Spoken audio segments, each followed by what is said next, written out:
Save is 22. Okay, so what's the check? Well, I mean, natural 20 gets it, but yeah, wisdom. So it'd be 25. Okay, so she takes half damage. So she's going to take half of 40-10 lightning and 40-10 thunder. Okay.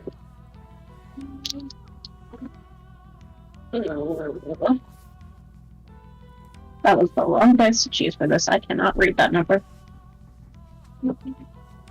Twitch, you were being super freaking drunk. What the hell? So 28 lightning, so 14 lightning. Okay. As you strike, as she's holding the orb, all the storm goes into her orb, and she takes no damage. Okay. I also have thunder. Okay. Go ahead and apply that.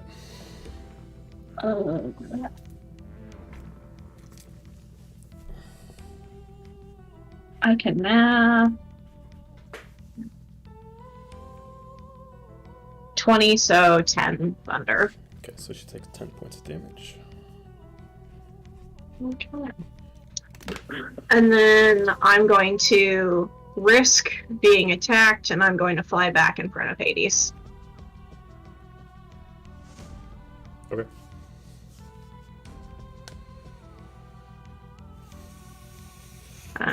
Actually, I'm gonna land in front of him. Okay. And that'll be my turn. Okay. This one's turn.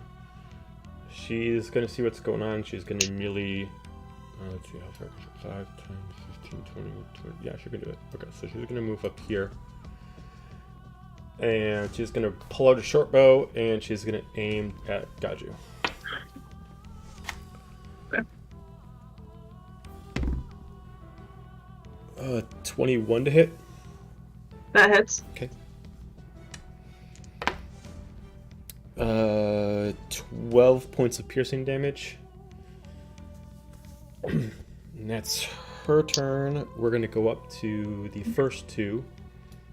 So this one is going to move the flank against Ren. And...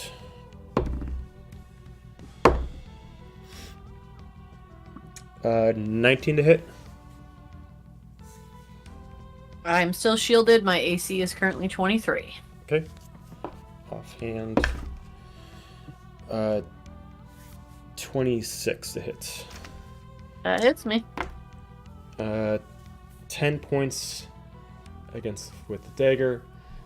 That is her turn. We go to this one. It's going to fall strategy with her sister and is going to move here, pull out a short bow, and aim at Gaju. 23 to hit. Yep. 11 points of piercing damage. Okay. And then we go to Hades. One question. The staff gave me a handful of spells that say at will. Do I have to burn a spell slot to cast those? Nope. If it's at will, it costs you nothing. Got it. Okay, that's what I was curious about. Fantastic. Okay, that increases my options here. Let's see. Zippy's way out there, isn't she? Yeah. All right. Then I'm going to go ahead and I am going to point the staff, the lunar staff here. 5, 10, 15, 20, 25, 30. Dahlia, did either of those enter your Spirit Guardian's range? Just question. So they should both take damage if either of them did.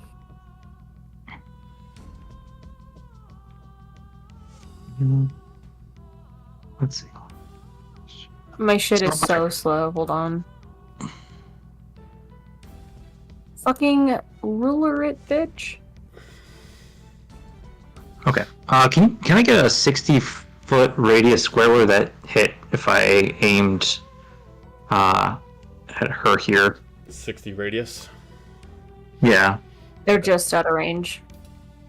You gotta center on yourself, though. Not what I'm thinking of. It's not letting me. No.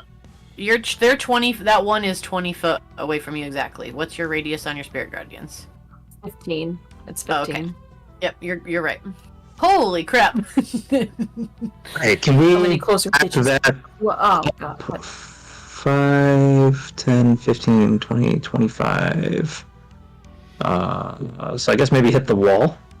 So what are we doing? What is it that we're doing? 45, 55. Oh, perfect. Yeah, if I can hit the wall. I am going to go ahead and cast Freezing Sphere. Counterspell. At what level? Because that is a 6th level spell. Let's see what she's got.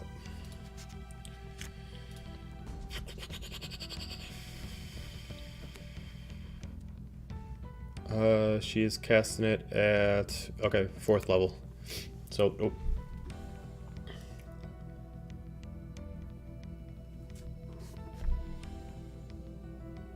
Okay, sorry. You said 4th level, so I think she still has to roll, or am I probably. wrong? Double check. I got counterspell. I can look. Counterspell. Yeah, you gotta do. You know you can counterspell her counterspell if you want, right? Oh, I could. That's a fair point. No, we'll let her look at the dice this one. All right. Because I think it's so she's going to do What's the saving throw I gotta do? equal to the spell level of the spell. Let's see. So it's a DC of 10 plus the spell's level. So you got a 6. So it's level 6. So it'd be 16. And then what's the casting the spell type? Is it a charisma? I think standby. It is. I think she just has to roll a d20 and add her. She uses her spellcasting ability. Yeah. So where she casts from. All right. So charisma. All right. Yeah. So whatever she rolls plus her charisma. So 20. Okay. So she succeeds then. Okay. Okay. Okay. That'll end my turn then, I guess. So is the 60-foot radius there, or is that something else? Oh, well, no, because she counterspelled it, so it just dissipated. Okay. So it would have gone out before it hit the wall. She just dissipated it. So Okay. Got it. because it explodes, then it does a 60-foot radius of cold damage. Okay. So that's all. Okay. Ren. Ren is going to bonus action disengage from these two. Okay. I have a redonkulous amount of movement right now, so let's see.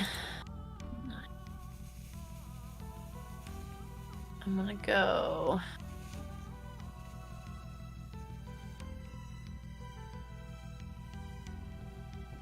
here.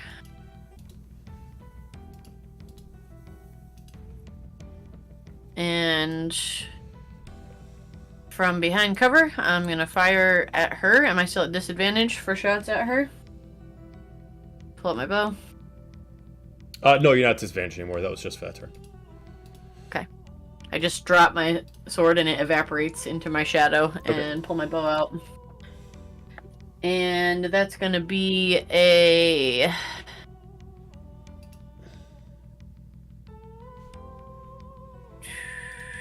27 to hit. 27's a hit. Mm-hmm. I'm gonna use Uncanny Dodge for her to half it. So what do we do? She won't be able to half all of it because a bunch of this is magical damage. Okay. And I think it only halves the physical damage. It just says half. Use your reaction to half the attack damage.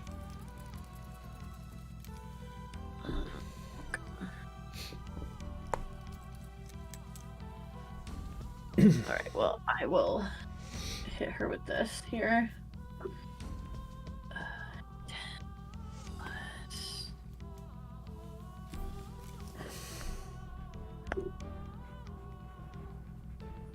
18 damage. Okay. So reduced to 9. Mhm. I am going to dump a charge into that Okay. and reduce her vision to 10 feet. Okay. Now it's up to you with her vision reduced. If it works on her, my next shot would be at advantage because she can't see me. I'm happy to move more No, if I need to. I mean she can't see you, so yeah, you have advantage. Alright, cool. Alright, that puts me at a 24 to hit. Mm-hmm.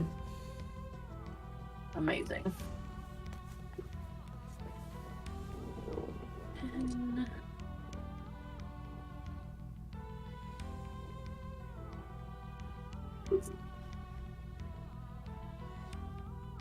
21. 27 damage, and she needs to roll twice to see if she's on fire for both of those.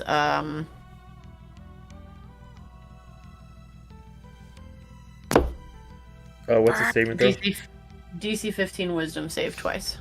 That's a 16 for the first one and an 18 for the second. Alright, I've got 2 more attacks. Okay. Natural 20. Okay. Wish I would have got that on my sneak attack, but we'll deal with it.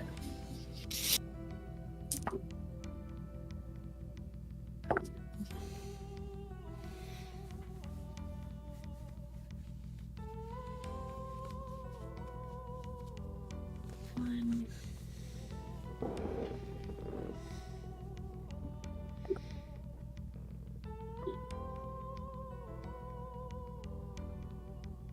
$39 damage. Okay, she disappears again, and she just turns into a puff of smoke. Can I do a perception check to see if she reappears elsewhere? Sure. Or is she gone for the round? You can give me a perception check.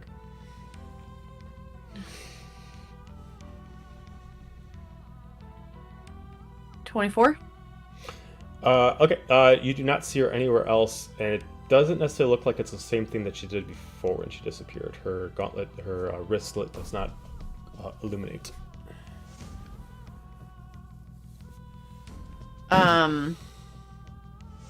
Question for you. Mm-hmm. I don't have any idea what this ability is, Which but if it's a teleportation thing, does she have to be able to see where she's going? Because she can't see right now. I won't answer that because you don't know what it is. Fair enough. Did it look like that arrow made purchase? I mean, the last time you, she disappeared after you hit her the last time. So whatever the last move you did for that large amount of damage is what made her disappear. So it did hit her, and then she disappeared after the hit. Cool. I'm gonna fire another arrow directly at that shot. I don't know if she's still there. Okay. So that puts me at advantage. If she's invisible, that puts me at disadvantage. So I'm just gonna straight roll. Okay. And that's gonna be a 21. She's not there. Does it hit anything? Nope, doesn't hit Okay. anything. Alright. Cool. And then I will pivot around one more to here. Or, sorry, to here, behind this little thing. Okay. That's my turn. All right. Zephynia. I'm gonna move right on over here, and I'm gonna shoot this one here. Okay.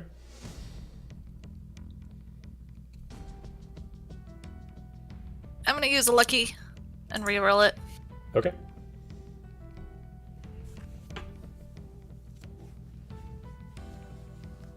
Really want to hit her. 21? Mm-hmm. And will be 20 damage. Okay. I'm going to hit her again. Okay. And that would be another 21 for 12 damage. Okay. And then, is she looking rough? There is no physical changes on her that you can tell. Okay, I'm gonna hold my third action for when I see the witch reappear, and I am specifically going to aim for the orb that she's holding. Okay. Okay. Okay, so we go to this one. At this point, you all seem to notice that the orangish fog-like smoke that appears in the air starts to get thicker. You're not going to take a damage from it, but for anybody who has a tough time with the heat, seems to have almost like a sauna effect, where it's a little bit heavier to breathe. As you notice that the 4 rogues remaining, their coloration starts to change. They no longer look like earth genasies, but they now look more kind of like they're being converted into fire genasies. This one is going to run in 5, 10, 15, 20, 30. Did we restart Twitch? Because it says the broadcast you were watching has ended. You might need to refresh it. Twitch Okay. is also being really weird because, like, it says we only have 6 people, but I'm counting up to 103. So I'm not quite sure Okay. what's going on. Okay, it's working And again. I was wondering if that was because it says we're just chatting. Oh, that's weird. Yay, technical difficulty. I was like, I gotta say something. I didn't want to interrupt combat, but as long as it's already interrupted, because I figured he's a little busy and hasn't looked at the chat. So Dungeons and Dragon, so it was Very being valid. super high right now. Okay, we're gonna. Yeah, like our thing is just being weird. It's like randomly flashing like 130. Go then goes home, back down to Twitch. 6. You are drunk. Yeah, you're super drunk. All right. Joe, Okay. I have a side question too. Can you kick me out of Forge so I can log back in? Can I kick you out of Forge? Is that possible? I can try. Yeah, I never thought I had to I'm do this stuck. before. Kick player. There you go. I just get me out here. Congratulations. Like, it's fine. I bought you some boots. Did there you do go. it? What brand? Got you Okay, some we'll Uggs. see if this works. Not fucking Uggs. That's like my high school era. Alrighty, we'll see if it works in a few minutes, but thank you. Thank you for kicking me out. Oh, I appreciate you letting me do that. Just pained Amanda. The look of pain on her face. I think it has to do with Do you us wear in high Uggs? school in the No! same sentence. Sorry, they were my high I'm school like, I feel so old. Right. She says that, and I'm like Right? withering to our eyes. Hair's turning gray, wrinkles are coming in. I'm just gonna give up. I don't want to be dramatic, but I do want to tell you guys that was almost 10 years ago. No! I'm being honest. Okay, calm down, Sam Riegel. Sweetie, you're so not helped. I know, I realized after I said that I probably wasn't. Okay. We got lost in time. I believe it's your turn, Zephinia. I think. Did Ren just go? Uh. Because Yes. I'm holding an action. I feel like I just went. I'm holding Oh, an you did action. go. That's right. You went. It was actually. All right. That's right. It was. I can peep her you again, turn. but And then she was gonna do the short bow against Dahlia.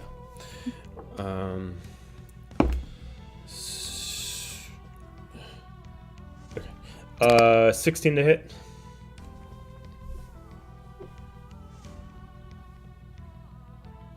16 misses now. Does it miss? Okay. Yeah, it does. Okay. I was really scared until I realized it missed. All right, Dahlia, it's your turn. Epic. Because these silly. So let me double check something here. Oh, all of these silly gooses, they're staying just out of range of my spirit guardians, and I don't like that. I feel like that's too much effort. So I'm going to waddle. I'm going to walk over here, which will put. Actually, I'm going to walk here. So I'm going to walk on the other side of Gaiju, or slide. It's like cool precision. And that will put both of these lads in range. So they get. Well, they have to pass. Sorry, let me pull back up. They have to make a. Where's the save? Ah, they have to make a wisdom saving throw. Okay. Oof. 8 for the one on the top, and the one on the bottom. 21. Fuck. Alright, so the one on the bottom takes half damage. The one on top takes let's see, I cast at this level, so they take full amount of...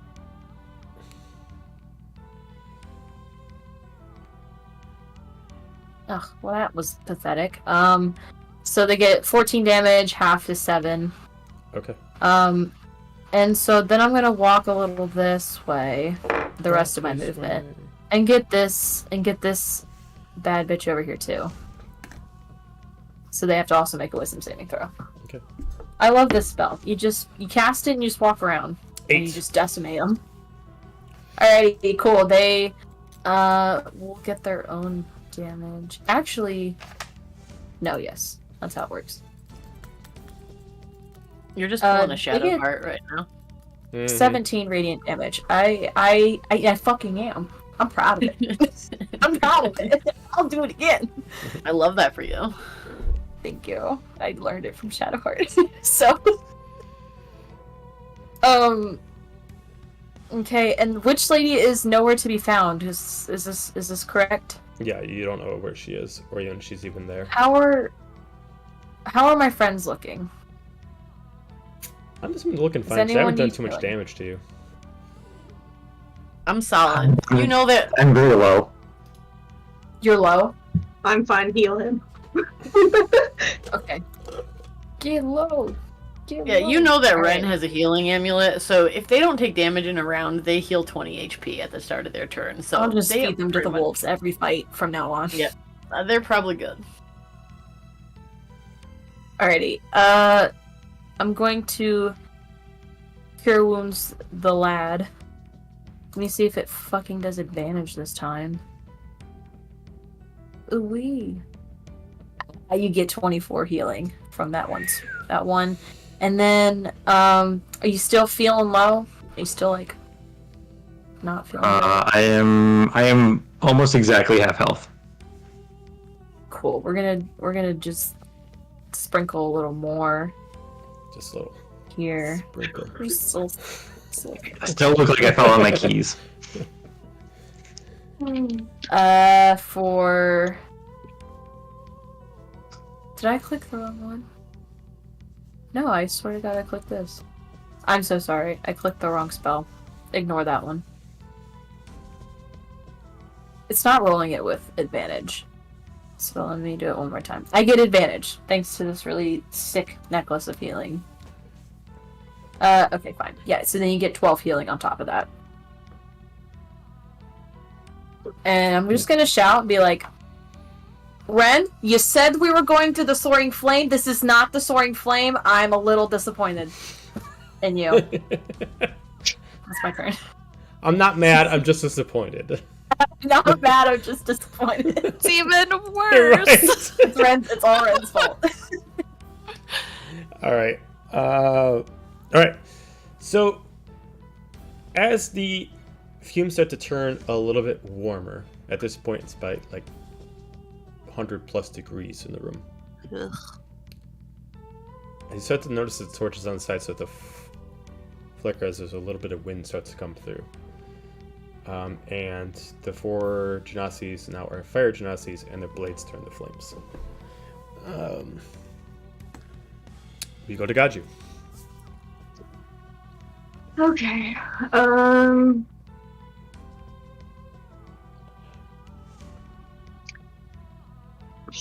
First, can I do a perception check to see if I can kind of see where this witch is? You can give me an investigation check for that if you're checking out the area. Investigation.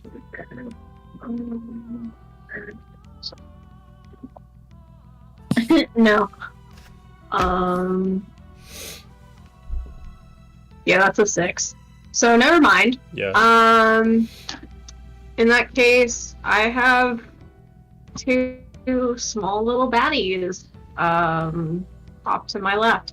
So I'm going to swing around and hit one with my beak and one with my talons. Okay. Let's see. I thought you were calling us baddies, and me and Ben were really happy, and then you hit them with your beak, so. I was like, we're besties. Let's see. Beak attack is a 16. Yeah. Okay. And which one are you attacking? Let's say the one on the left first. Let's see. They are going to take 4d8 plus 4 piercing damage. Mm-hmm.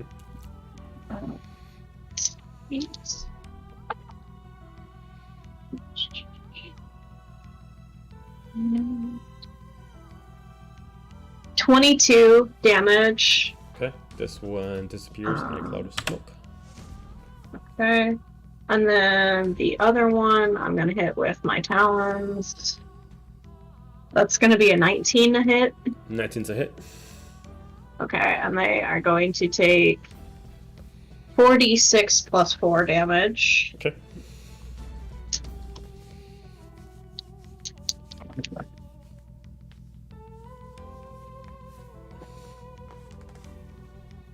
Uh, 18 damage. Okay.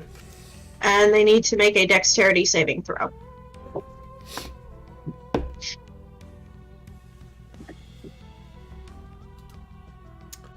Um, 25. Okay. They are not grappled. In that case, I am just gonna continue to stand in front of Hades. Fair enough. Okay. And that's my turn. As the first one disappears in a cloud of smoke, the smoke actually resides there, but then converts into an ember of flames, as it's just been held in the air. At that point, after your turn, in that spot, something else appears. As you notice, hang on a second, I need to change a setting on them.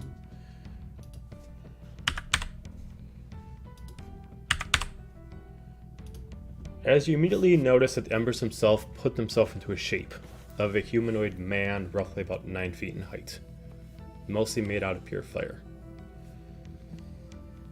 He's gonna run at you.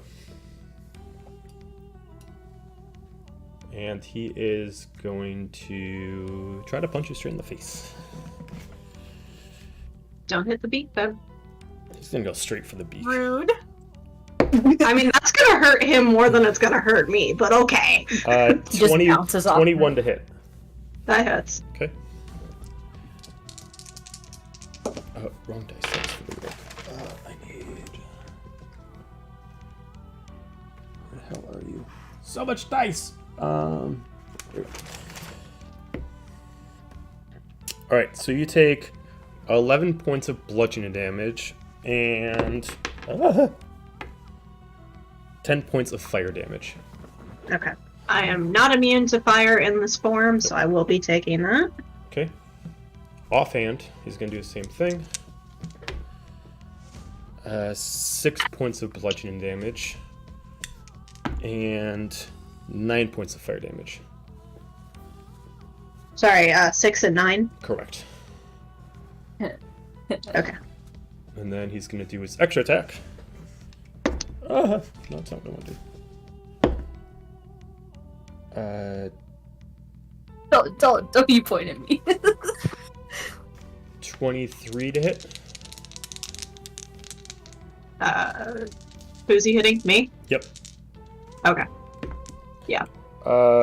Bludgeoning damage is 11. Fire damage is 6. And that is his turn. Okay. We go to the ones on the right. This one is going to make an intelligence check, see if she understands. She does not understand, so she's gonna run right in towards Zalia. So what does she have to take for damage? That bitch has to make a wisdom saving throw, and if she fails it, she dies. Just kidding. Now she takes it. And she just dies. Poof, you're good. Sucks to be you. I 10. wish. That would be so cool. Wouldn't that be awesome? 10. Cool, she fails. Wah, wah. She takes 21 points of radiant damage. Okay. She disappears into a ember of flame, and the flame itself gets absorbed up into the creature. Go away! This one's gonna run in, make an intelligence check after the death. Okay. She's gonna go about here, and she's gonna shoot Dahlia with a short bow. Oh.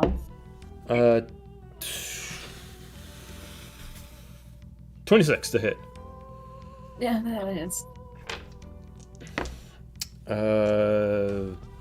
11 points of piercing damage.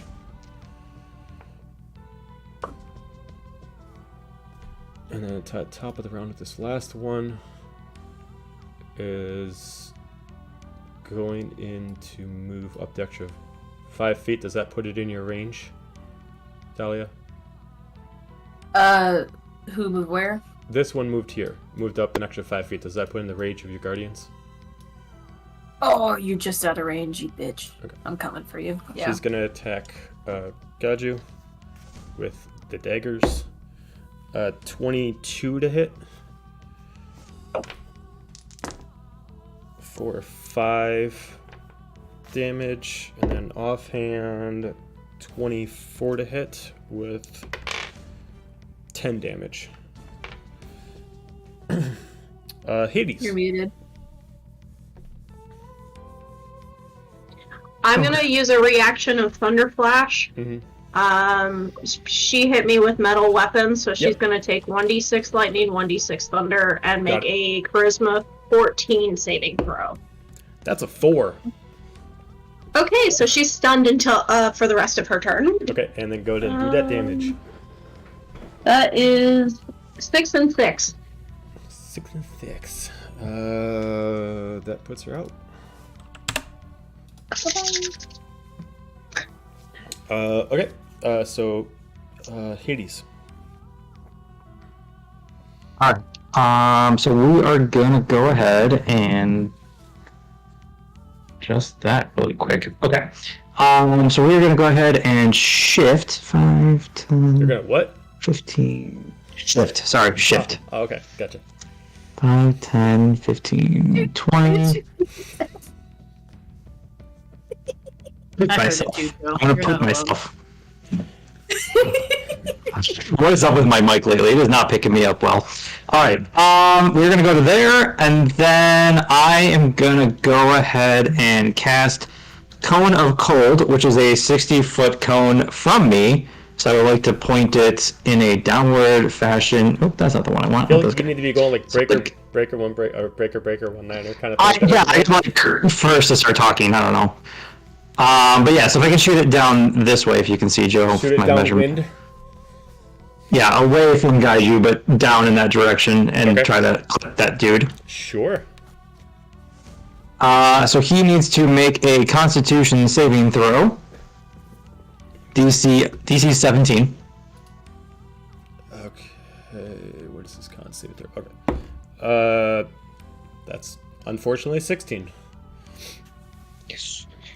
So he will take the full 8d8 cold damage. Okay. Ugh. Lord. 9. That's better. 17, 24. Fuck. 31 points of cold damage. Okay, so you notice he takes a little more effect to it as he's vulnerable to cold. So he's gonna take Cool. double the amount of damage. Okay. Okay. And then, for poops and giggles, I guess. Let's go ahead and burn 2 more sorcery points to upcast. Seeing that he does not like cold. They're gonna upcast on wind.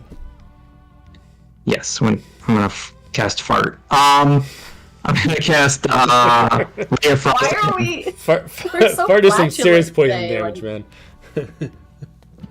man. That is a 17 to hit. 17 is a hit. Okay, so or pretty good. 16 and 4. So oh shit, 23 points of cold damage, and he cannot do stuff. He can. His speed is reduced by 10 until the start of my next turn. Got it. How much damage is that? 23, so double would be 46. So at the end of your turn, his flames get a little more powerful, and he seems to draw a sword from his flames. Well, that's nice. That's my turn. Okay. Ren. Can I look around and see if I see this witch bitch somewhere? Which bitch? Mm-hmm. The bitchy witch.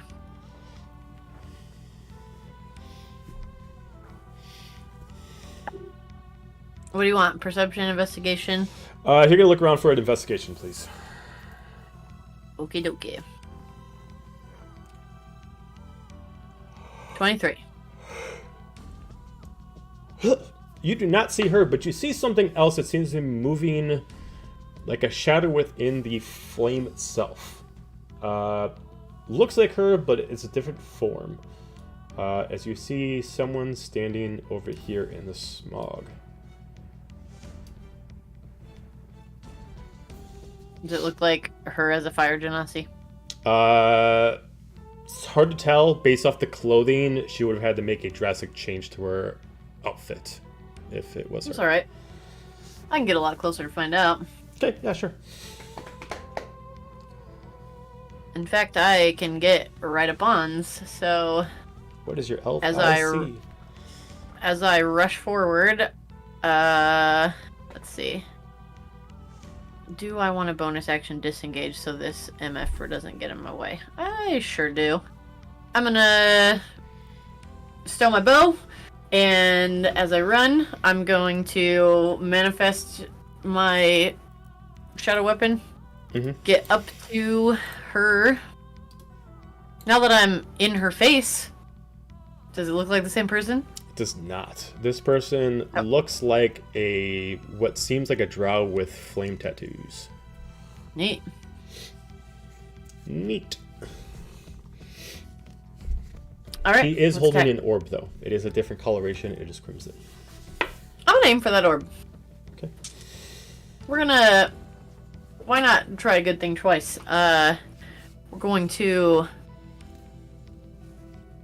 I'm gonna risk a attack of opportunity from that person I passed.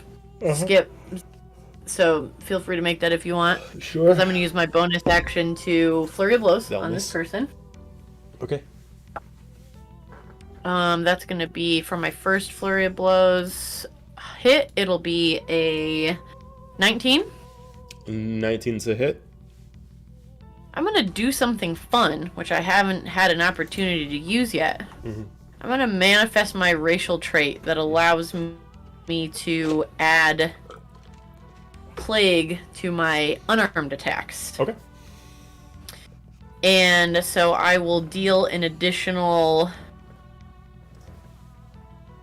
2d6. So if any of you are watching Ren, like the plague comes out of their hand and like hardens into these massive claws, and they just use their first one to slash this person across the face with that. So let me grab my damage for this. It's gonna be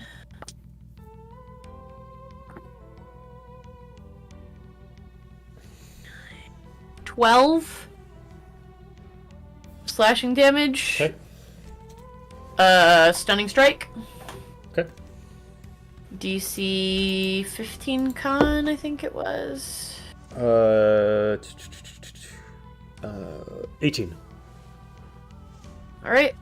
Second strike. It's gonna be a 23. Sorry. Yep. 12 slashing damage. Okay. And necrotic damage. Okay.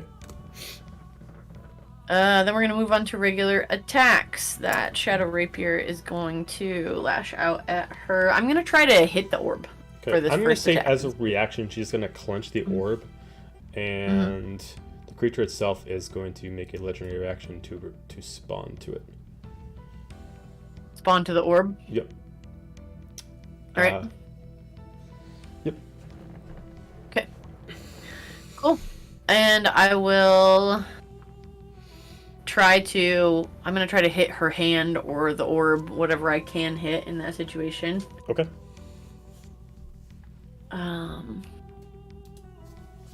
It's going to be a 21 to hit. 21 is a hit. Great. It's going to be 21 damage, with 11 of that being necrotic. I don't know if that matters to you. No. Second hit, that's going to be a dirty 20 to hit. Or sorry, 21 to hit. It's going to be a 8 damage. Okay. Then 2 more attacks.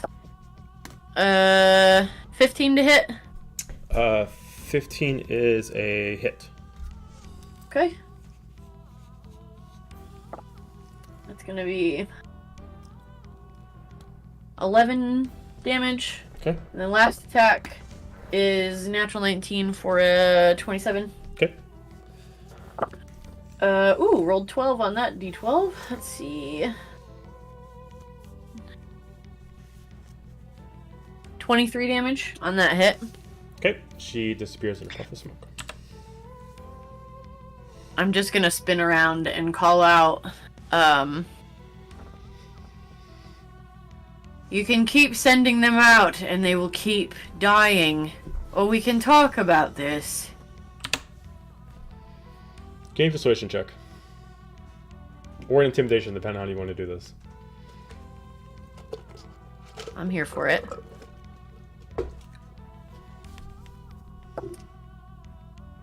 Uh, 17. Persuasion. Persuasion. Okay. You notice that this one decides to stand still and it disappears. This one just stands in position, but not in attack position. That's it. So did it look like that one was standing down, or I don't know yet? The big fire guy. The Flame himself, he doesn't look like he's standing down. It looks like he's just watching, but he put himself in like a knight's position where he holds his sword at his chest. I look around at our friends and I'm like, right? Peaceably, if necessary, but if unnecessary, we can keep going. You choose. Okay. Is that it for your turn? Yep. Sophia. I feel like I wasted my held action, but I am going to hold it again, and any hostile that decides not to talk and comes at Rin, I'm going to shoot. Okay. Alright. You want to move at all? I'm kind of liking where I am over there. Dahlia? I'm also just gonna hold my action, and I'm gonna move closer between Gaiju and Hades in like a protective cleric stance. I'm just gonna mumble under my breath. That's all I've wanted this fucking whole time. And then that's all. Okay. Got you.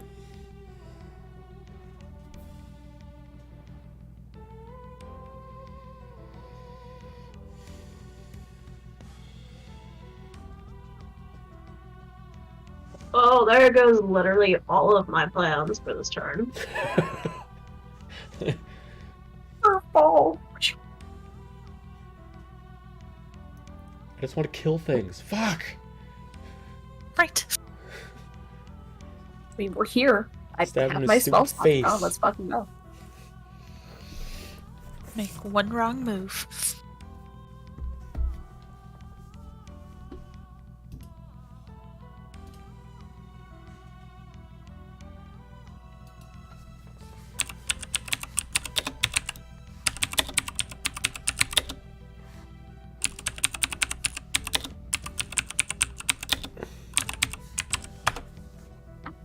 I will hold my action.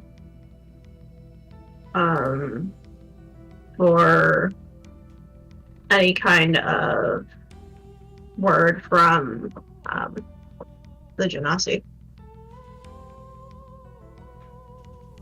I'm sorry, what? I'm holding my action until she decides to speak. Okay. Hades.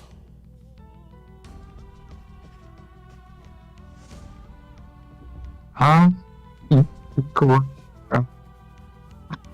In a hold pattern here. I think what we're gonna do is I am going to. Oop, that's the wrong button. Alright, go ahead and just kind of shift to here so I have straight line of sight to Captain Fiery McGee here. And I'm gonna hold a spell in case things get Riley again. Alright. I need everyone. Ren already made a good persuasion check. I need the rest of the group to give me a decent persuasion check to look like you're not actually ready just to randomly strike.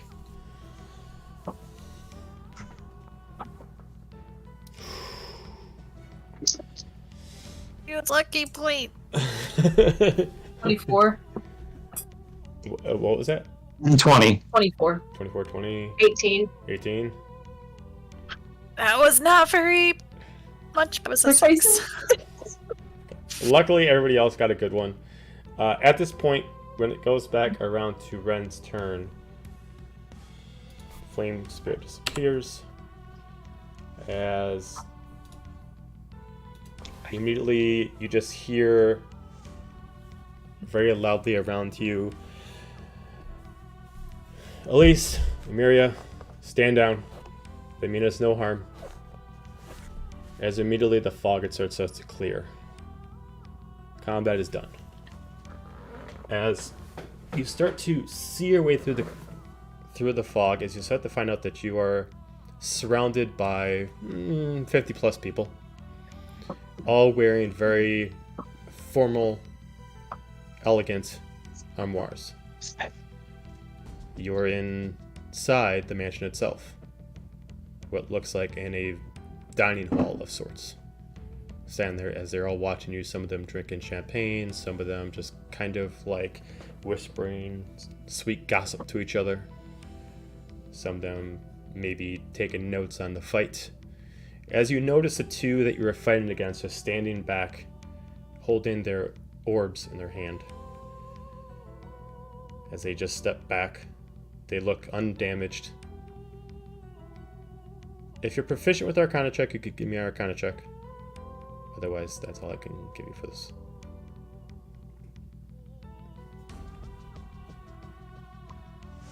Uh, 17. 17. 11. You assume that what was just happening was kind of like a battle in the mind, and no one actually took real damage, as you were just transported here and you literally just fought these people inside their own little like psychic dimension. As they just put their orbs in their pockets, and down this large stairwell coming up from the second floor, you immediately see a fire genasi coming down, freckled skin, crimson earrings on, wearing the only person here who's not wearing at least formal attire. You could assume maybe it could be formal attire, but it very much looks like a battle-ready outfit. It is still very elegant, as she's wearing some coppers, brass, black, and oranges. As she comes down. Do I recognize this person? I mean, have you met her before? Who is it? I don't know. Have I met her before? I don't think you've met her before. Wait. She does fit a build. She does fit her posture, her look does fit the build of a person you know named Heldra.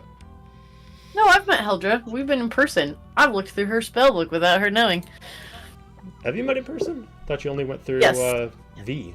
Nope. We've met in person. Okay.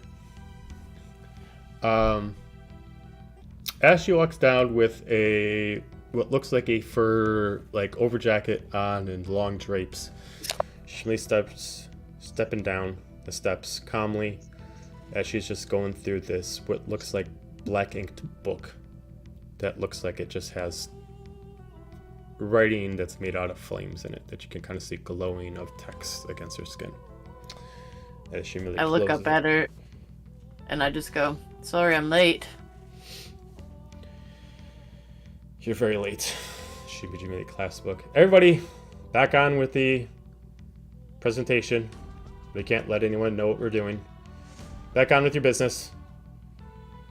You two, as she points off over at the two that you're fighting against.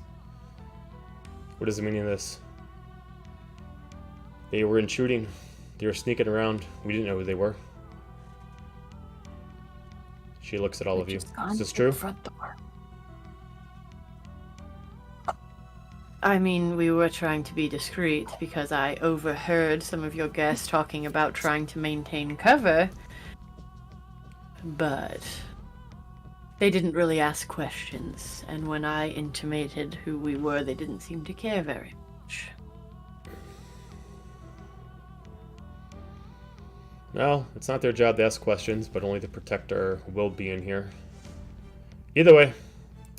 Does that include attacking a monk of the Soaring Flame?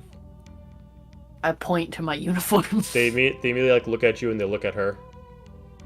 She just kind of shrugs her shoulders. As one of them just mentions, the only times we see someone trying to impersonate our Soaring Flame member, you're not the first. Most likely will not be the last. Heldra immediately just says, well, this is too public. Let's move it over into private quarters. We'll talk there. All of you, you're more than welcome to come with. Is this too public? She just starts walking, doesn't even respond to you as she starts going up the steps. I drop my Thunderbird form. Okay. As the two others follow her as well. You said this battle was mental. Does that? But did anyone actually sustain actual damage, or was it all of our heads? It was all in your heads. You can assume it's something to do with the orbs that was being carried. Actually, Sorry, just grumbles about wasting spell slots. What'd you say? Yeah, did we expend our resources that we used? Nope. You yeah, have to have your long we actually burned spell slots. Oh, well, Okay. yeah. Okay, then I can't. Okay. Good to know. Do you all follow? Yeah, I'll be right behind. Yeah. Okay. I follow back with the boys, and I assume Zephinia, because she's over by us. As you go down this long corridor as you get up onto the next floor, and then find another set of steps, but not as elegant as the ones you just go up, and you go up another floor to what you assume is kind of more of an attic area, but very well furbished. As she just puts her hand on the door, as you see a hex rune just unlock itself, as the door itself just disappears, and you enter into this lavish, what looks like study. Some books, not a whole library's worth.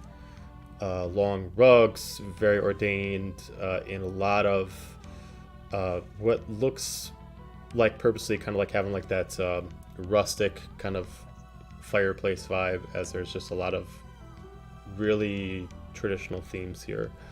But you see that everything here does have a very, especially for two of you, are able to notice a lot of symbols that are different depictions of representations of Lasna. Whether it's her phoenix form, or just her emblem, or specifically what you assume is the emblem of her sword. There's a lot of different things. You even see different books that go for information about Lasna, And there's some books that even go over Seraphina. And she immediately just sits down over at a desk as Elise and Almira immediately just kind of come up and just kind of lean against the desk. If you all come in, the door reappears itself behind you and locks itself. As you do find chairs kind of located in different spots. There's no main table, but it looks like just like a small little reading table that has a couple chairs by it, by like one of the bookshelves. There's a small little coffee table that has a couple chairs on it that would be for like tea and coffee. You can find different spots where you can sit, but not all together. Whether or not you want to sit or stand is completely up to you. Ciel mentions, I will stand. Sit wherever you want, look around. I just have one question. Where the hell have you been? It's a long story. Short version. Within a few days after we last spoke, 10 years ago, a few of us were jettisoned forward 10 years, and the rest of us have been surviving ever since. I assume you thought I was dead, and I thought you were dead, so that's 2 surprises for today. And I am equally as surprised to see you not only alive, but leading a... Ren looks around. I wouldn't call this a monastery, exactly. But... Think of this as Are you hiding part in of a plain mon- sight. Did you join the monastic order, or are they just using dire circumstances for allegiances these days? Don't get construed. I mean, everyone here, including the people downstairs, are all part of the order. The Certain Flame, to be specific. But they are definitely less of the soldier type and more of the financial reasons for their introduction and their reason to be here. Shaking hands is part of the job to keep the money flowing, especially after the... I'm sure you've heard at least some details about the council. The finances have gotten pretty tight, and I've been having to rely on the help of people like this. They support the cause, but in process, most of them definitely like the finer things of life, and I have to show them elegance. But some of them down there are just putting up the act just to make sure that if for some reason average soldiers decide to question, answers can at least be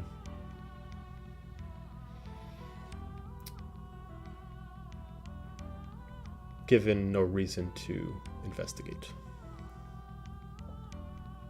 Decadence in a time of war as an expectation seems a little ridiculous to me, if you'll excuse my opinion. No matter. I am here to report.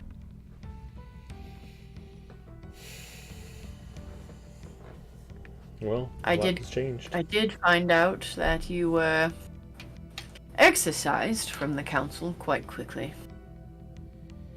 But who remains? They probably know more than I do, and I point at Team Tails. Some of us, it is as if we were born yesterday. And frankly, I need a sit rep on what the order requires of me before I can proceed forward. She looks at the rest of the group. What of the rest of you? Are you here just for support, or are you here looking for direction as well?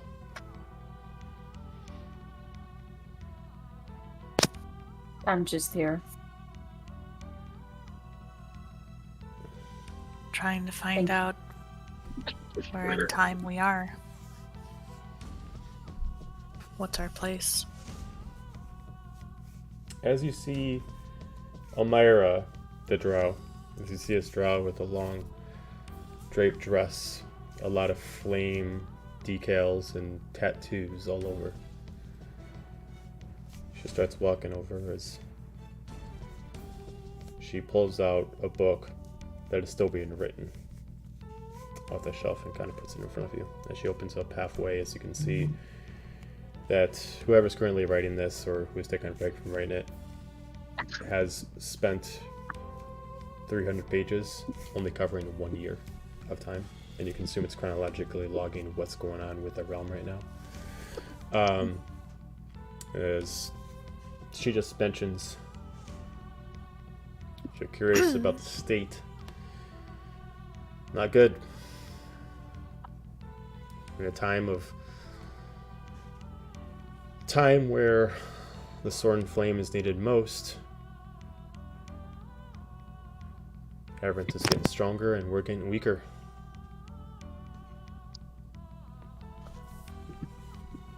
And what have the followers of Alazna been charged to do by their mistress?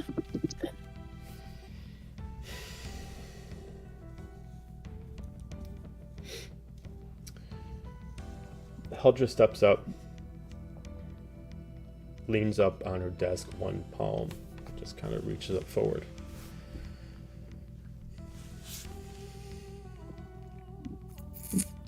Weaken him. No matter how we do it, weaken him. The only way that we can figure out how we can do that is, unfortunately, is a way that I'm not very strategically inept in espionage.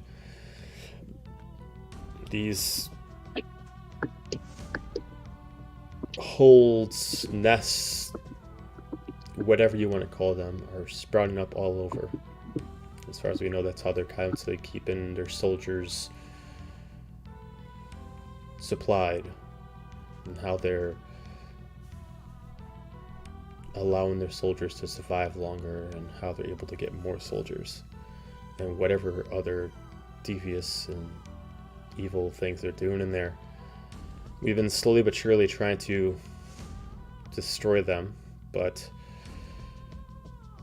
it's very much a Hydra effect. You destroy one and they're already far enough ahead of the game that they've already created two more. We razed their plague facility on the island near here to the ground. Yes. Police, the Earth Genasi, maybe looks at you and looks back at the two of them. And Elkadai? We also... Yes, and we also assassinated Geneva. They just look at each other kind of in confusion and intrigue. That was you? Yep. You're the one Yes. who created the mess in Elkadai? All of you? We didn't try to create a mess. We were trying to escape, but she was conveniently good at finding us. But the destruction of their hold and the destruction of one of their major warriors, that was you. That was us. Yes.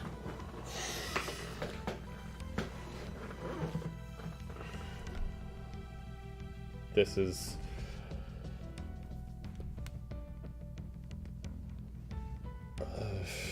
small words, but a lot to take in. It's unprecedented information, but good information nonetheless. Fair to say we've been spending years even trying to get any men to even get inches in Elkadai. Nonetheless, even getting close enough to fully get in, to even get close enough to rain fire down on that hellish nest. I don't really care to know how you did it. The fact that you did it nonetheless is enough to be said.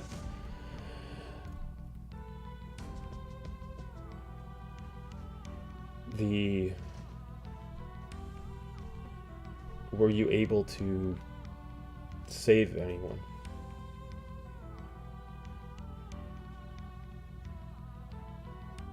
There was not a lot of time. We were imprisoned there.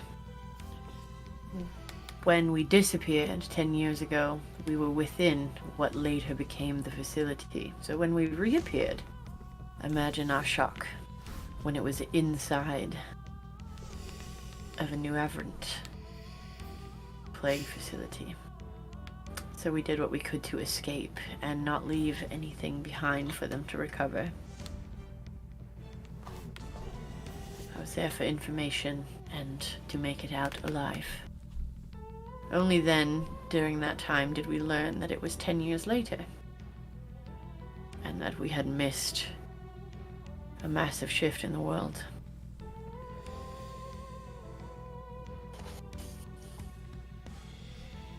So my apologies for not completing your original assignment. I was otherwise occupied. Apparently, under the circumstances, there's not much you can do about it. Fate apparently was not on your side, and excuses coming along. I mean, not much can beat that. Fair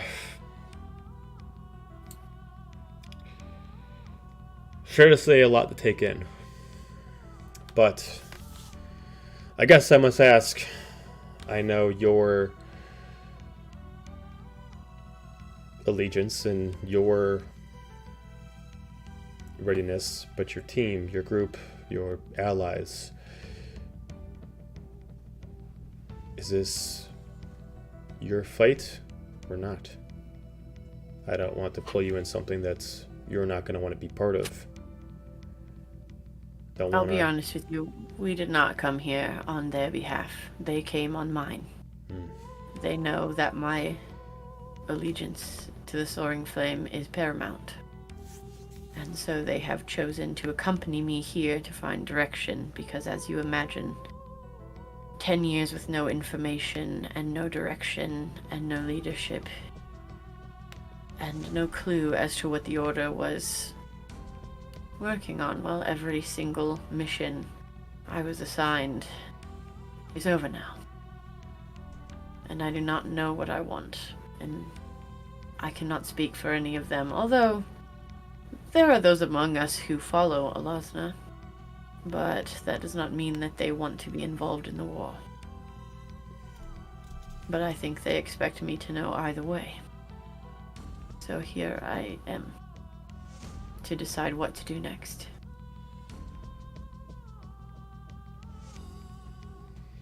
My allegiance has always been here, with the flame, from the time I was 6 years old, and that will never change. Unless they change. Well, this gives us some information to think about. We'd love to continue our partnership, but we would rather not separate you from what the talents that your group has provided. We must have time to speak. Go give some privacy. We'll call for you. Feel free to take a drink, get some food, enjoy the festivities. I'd prefer you to stay within the borders just in case Aberrant sees you. But I will not force you to do anything that you do not want to do. If you all can honor me with this request, give me a few hours, and maybe we can come to a deal for your services if a partnership is not what is required. Can you answer me something while you debate? Go ahead. What is the condition of the Soaring Flame now? Is an After all this ember time? that can barely stay alive, a flame that is about to dim out. Are we still committed to pacifism at any cost? She looks at her two allies.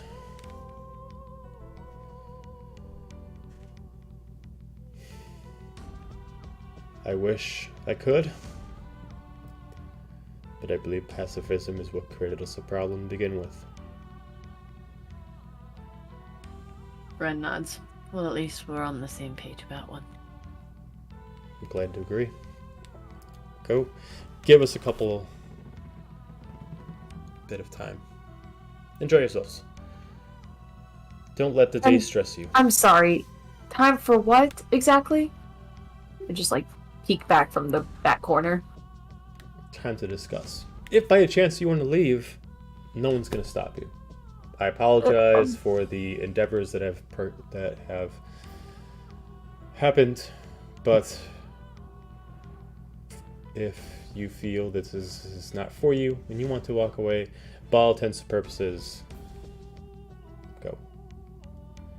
But your services. Appreciate the useful. apology, but are we getting signed up for something? Or I thought we were. I just look at Ren. I thought we're here for information, correct?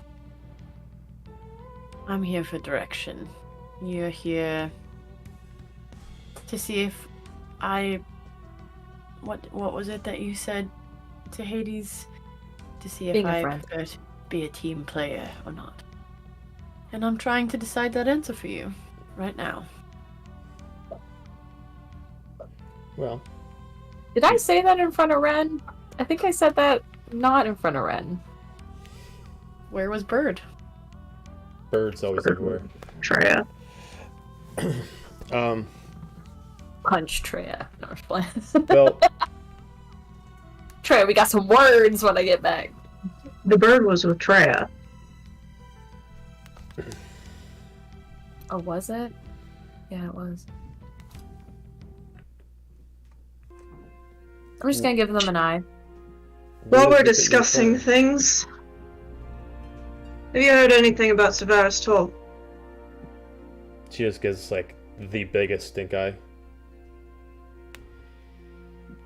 No offense to any of you. And again, my sincerest humble apologies for the battle that's transpired. But information is either paid for or earned. Again, no offense. But currently, as from what I understand, with the exception of Ren here, the rest of you are not Soaring Flame. And the impression I'm getting, and I hope that I'm wrong, is it might not be what you're aiming at. If you come back when we call upon you, and we decide to create an accord, I'll answer whatever questions that you require. Until that point, I prefer to leave answers of such delicate matters to privileged parties. Trust Side is nice. question. That's a lot of voices at once. One at a time, please. Dude, that was. Side question, Joe. So I speak for Gaiju and Dahlia. They both have bracelets to the Soaring Flame for opposite purposes, if I'm correct, Gravity. Are these still relevant as like a flex, or has 10 years gone by and that just doesn't mean shit anymore and I You can't can be like, well, assume I that have they to at least have some appeal in some way, in some kind of way, to at least say that you have at least done some business or at least had some appeal to summon this Twin Flame. But what she's doing is she's Okay. reading off your energy. She's assuming that you're here for Ren. And then Okay. when Ren's done with their thing, you don't want to be there. She's implying that she might be wrong. But Okay. she's not denying that you might have done business with the Soaring Flame before, but she's assuming that once Rin's business is complete, none of you want to be here. And she's trying to change Makes that. sense. Gee, I Okay. wonder why. The least that we can do is hear them out. If you need information or allies, I can't decide what you want to do, but you may agree with whatever their mission is. You may care about it. You've been helping people for a decade, right? They're people. The Soaring Flame has been helping people for decades. Your father amongst them. That is what they were created to do, to serve the people. So maybe hear them out. Dolly's not gonna speak for Gaiju.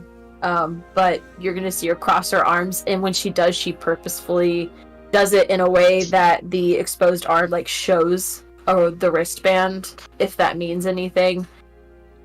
And she just looks at Ren and is like, I will listen, but don't bring my father into this, okay?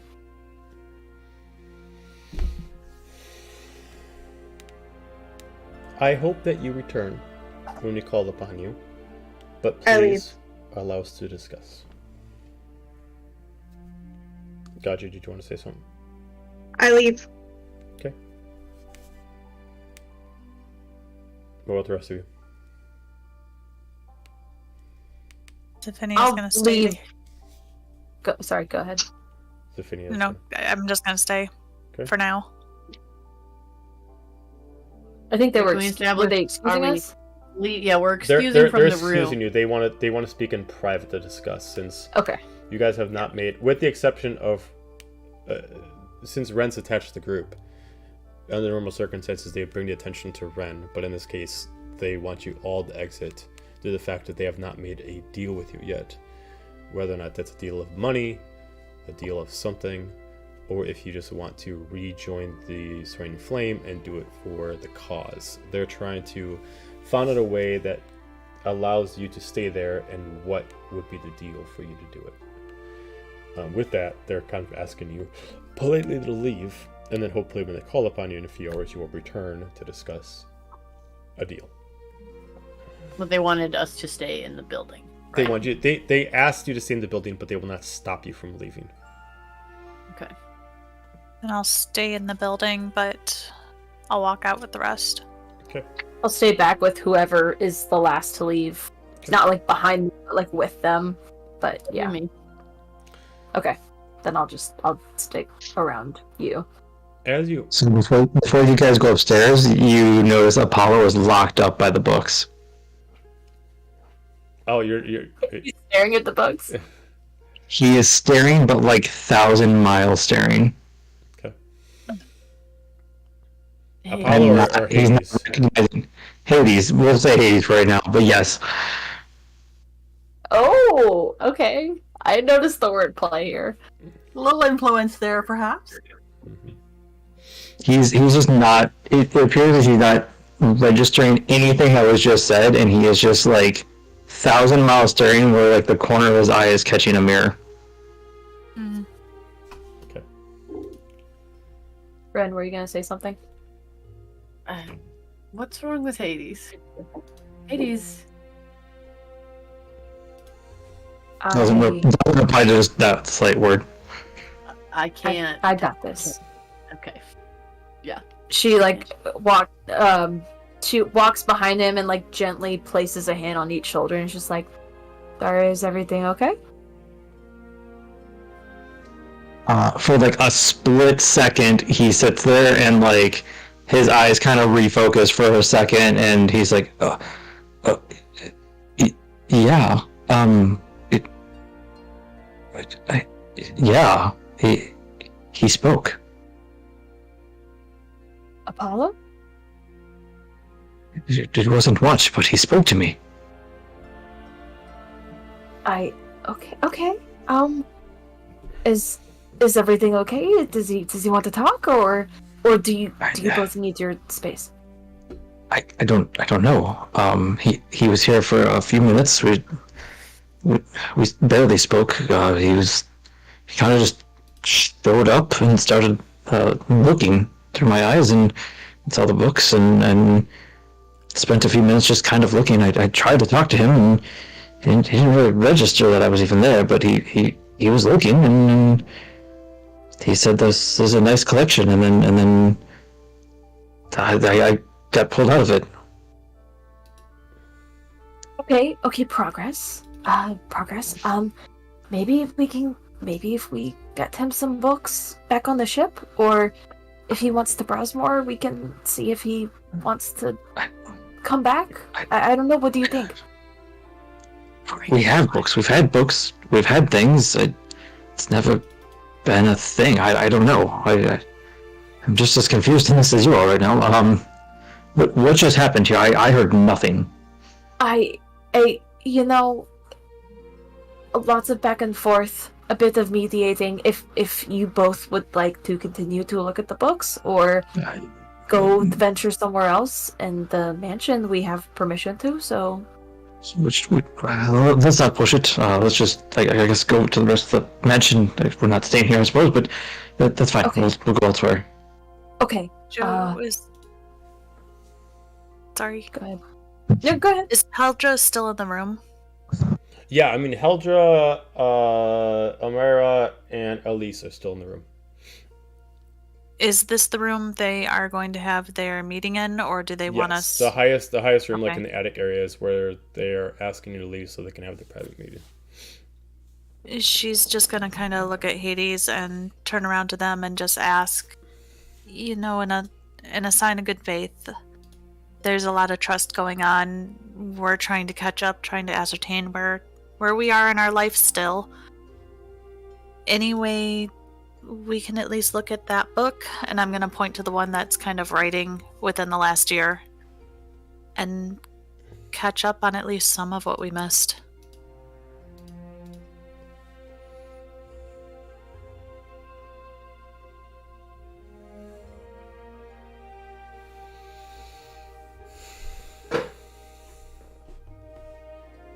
I'm going to huddle with the squad, which is Team Tails, because that's been my squad for the last 10 years. And I'm just going to... what do we think? What's the plan here?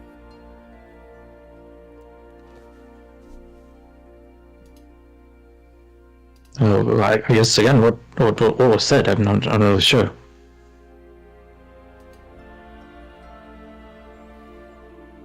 Sorry. Yeah.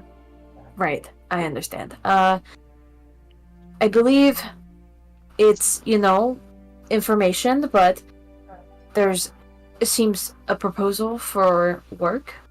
I know Ren really wants us to do that, but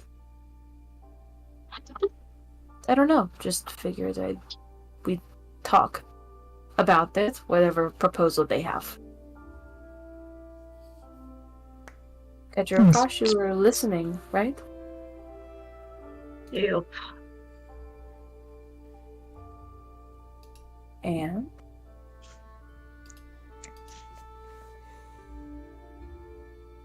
There's a reason we got onto this mess in the first place.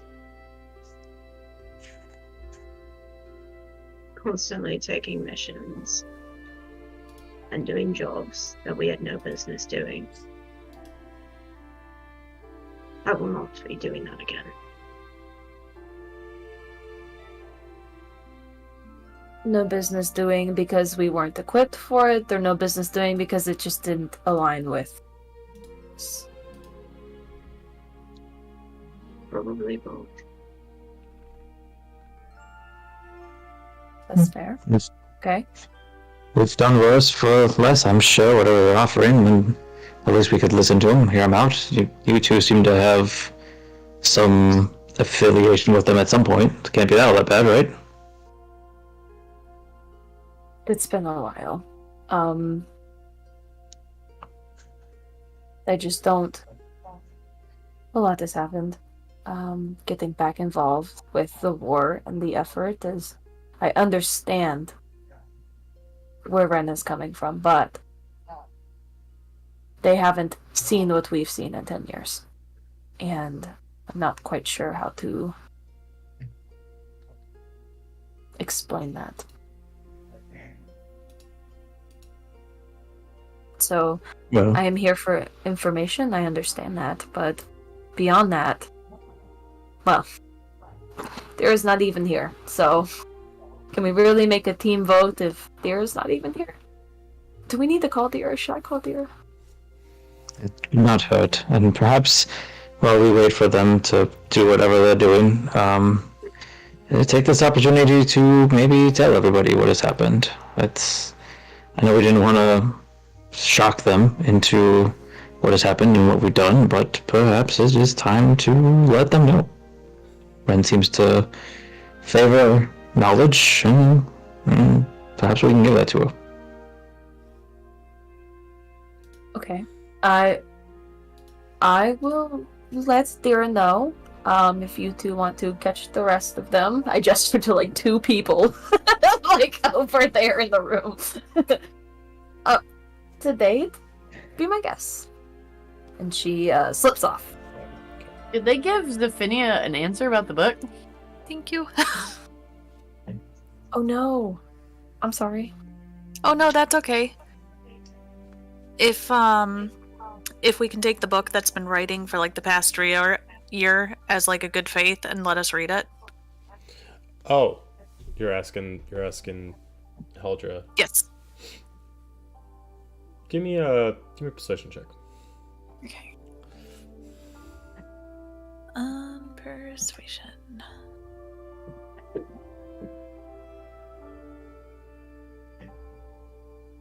He really doesn't like me the last few rolls. It was only a 6.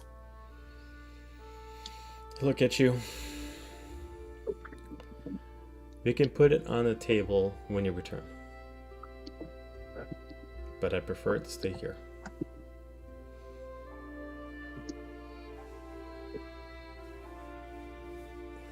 That's fine.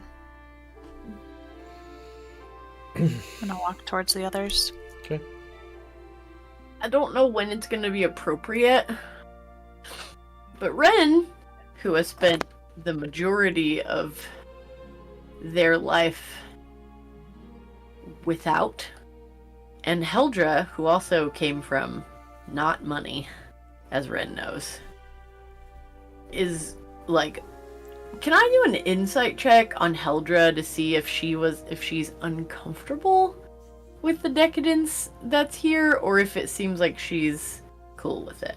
Because I know she's grown accustomed to things within the council, but like, the vibe I always got from her, backstory-wise, was that she never looked down on people for wanting less, and like, she grew up without. That was the vibe I got, is that we had a similar background on that. Okay, you can get an insight check. Ren's trying to see if that's changed, I guess. Cocked, actually. Not super good. 11. It's hard to tell. You assume that she's just the same as she was last time you talked to her. There's occasional times where she does look, as she brings up, maybe appalled by it, but you can't get maybe if her viewpoint has changed in a sense.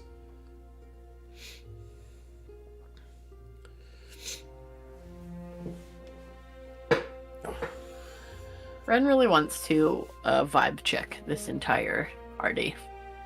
Like, in general. They want to do a little bit of snooping. Like, not suspicious snooping. They've been giving permission to, like, grab a drink and walk around. And so, although if Hades proposes the, like, let's tell you what really happened thing, they're definitely going to pull their attention that way. But they really want to walk around and hang out at the party and try to pick up the vibe. Because basically, Ren's inner journey right now is like, is this where I belong all this time that I've been gone? I need a reason to stay here, or I need a reason to go. So they're trying to listen to their inner compass more than they're listening to, like, the voice of this organization. So they're trying to find something to either prove to them it's good, or prove to them it's bad. This is not a good indication. They don't like this. Like, this party, these fancy people, like, hiding within this rich district, they are not about that. So right now they have a bad taste in their mouth. So they're trying to find something to either wash it out or reinforce their worldview. Gotcha. Okay. Alright. So you're just gonna kind of listen in to people as you're going around procuring drinks and eating foods. Yeah, like, I'll say to the group, let's find some place relatively private if you want to discuss. But while they're on that journey, they're gonna be listening and looking. Like, while they're looking for a private room, maybe like a bedroom, or like, you know, a study or something that's not being used by people. Okay. I mean, there are a couple, like, not really studies, but they're like side, like, weight rooms, kind of thing like that. Looks like they're like these little corner add-ons to hallways where there's like a table, a few chairs, a couch at one side, and they're not really super private, but they're kind of like a balcony that kind of looks over the grand hall. There's a few of them. Otherwise, there are a couple of rooms that are unlocked, depending on if you decide to go inside or not. Okay. I will see what the group wants to do. Also, someone is going to message Dira. I was gonna do that. I was gonna include our paladin friend who is having a great time right now. So while this is all going on, Dolly is gonna step out into like a hallway or wherever is just like slightly away from the group, but like doesn't really matter about formalities. And is Dira within? It's been a hot second, so correct me if I'm wrong. But is Dira within a mile of us? Yeah. If I remember correctly, we set up a psychic whispers earlier. You did. Okay. I just want to make sure. I did not want to. I thought about putting a reminder about that in the chat while you guys were in mid combat, but there was a lot going on. I'm like, you know what? They'll remember that if they need to remember that. You're good. No, I was thinking about you during combat, but Dahlia's mentality was also like, I don't know where the fuck we are, so I can't really tell Dira to be this year. That was another reason I'm like, wait, they may not even be in this dimension. Let's see where this goes. Yeah, same. Okay, so now that we know where we are, Dolly's gonna psychic whispers to Dira, but it's like a group chat, so everyone probably hears it. It's just gonna be like, hey, Dira, do you want to come meet up with us? We should probably meet up. Should probably meet up here. All right. What happened? Just a little psychic mind game battle. Lots of questions. What? You know, everyone's alive. Everyone's healed. Okay. I got that part down. Wait, what? This is why you need the You're making it worse. All right. I dropped the Addy. Clearly I dropped the I Addy for her. Clearly I do. All right, where am I going? I give you some really shitty directions, which are probably good in that time period because we don't have Google Maps. So I could theoretically, I could meet her somewhere and try to invisible her with my magic, but I don't think Ren would volunteer to do that right now. I think they would say she needs to get here unseen, or they're not going to be very happy about it. Wow, who's not gonna what? I will meet you at the front gate. Let's just meet there. Dolly just strides out the front door and goes to the gates of the manor and is just gonna hang out for Dira. Doesn't give a fuck about whatever pompous rules they gave us. Okay, so all right, I'll be there soon.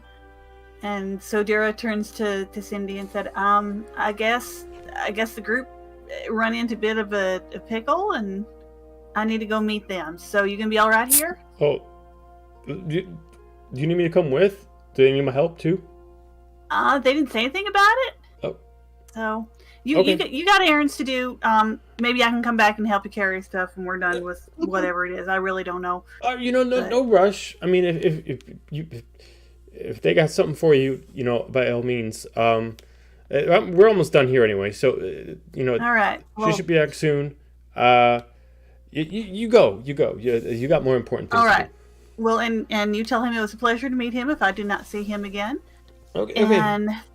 And thank you for a nice little time here.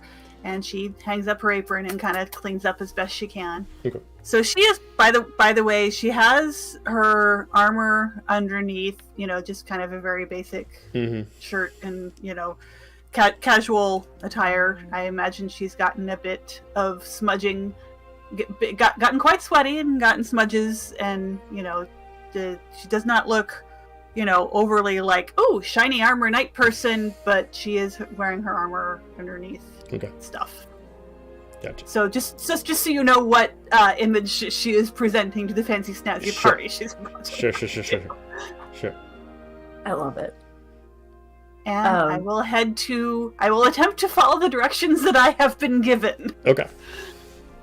I have Psychic Whispers for an extended period of time, so if you're just like, hey, so I'm lost, I'll just be like, I'm here and it looks like this. Help.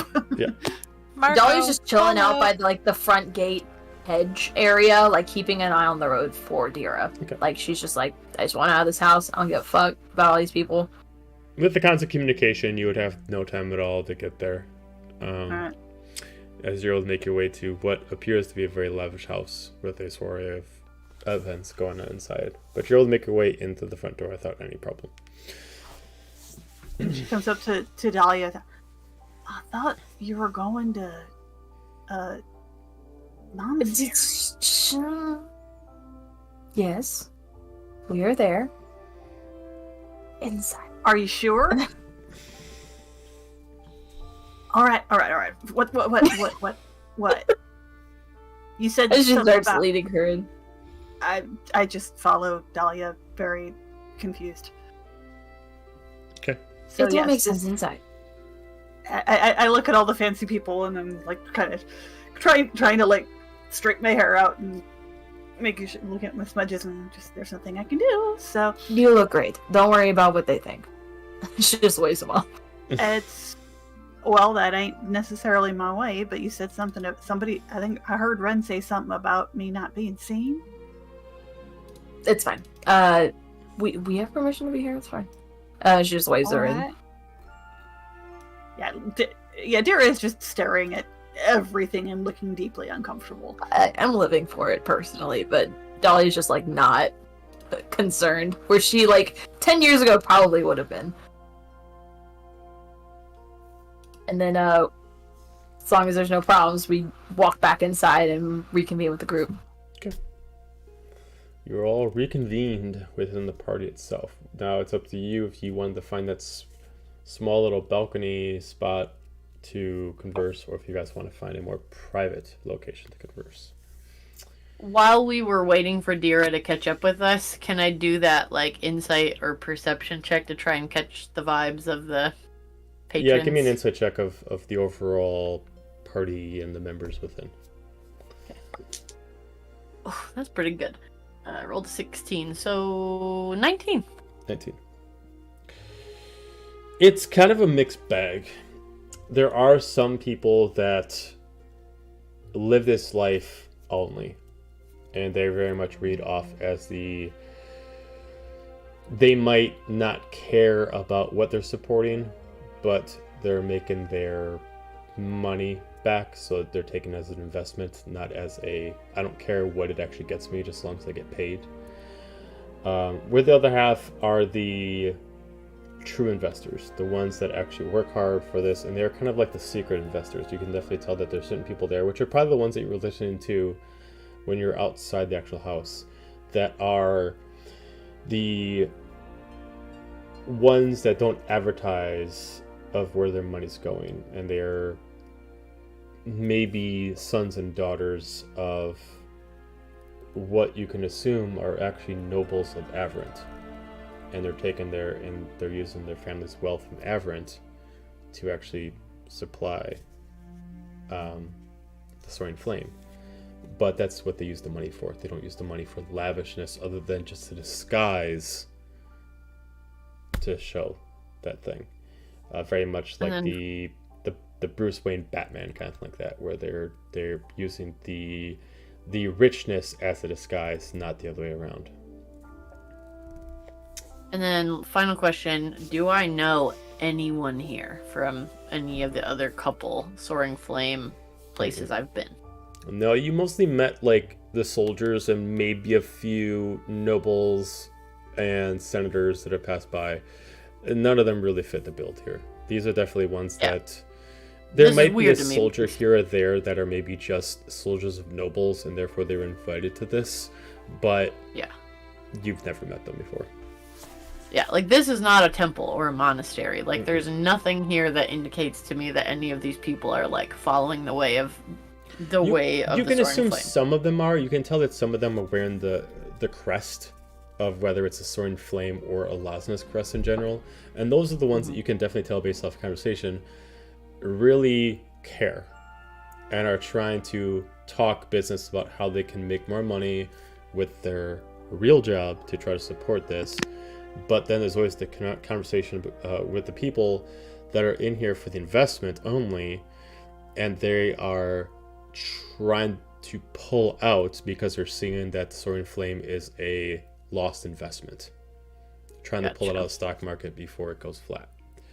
And it's kind of like you're seeing more arguments going on right now of true believers trying to convince the false to stay along, and the false convince the true believers that they're going for the wrong cause.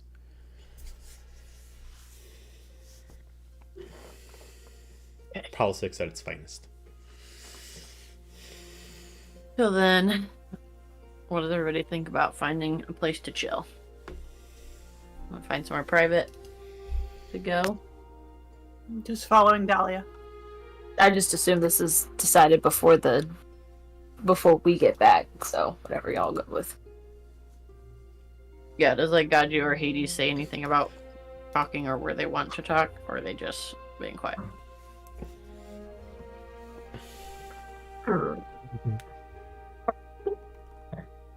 I think we would be like, I think we could probably find somewhere to be a little less conspicuous here and wait for the others to arrive. Maybe we can discuss some things.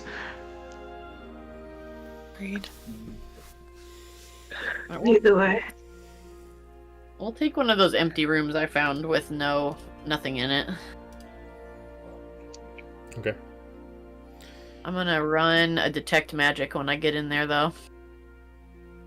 Okay.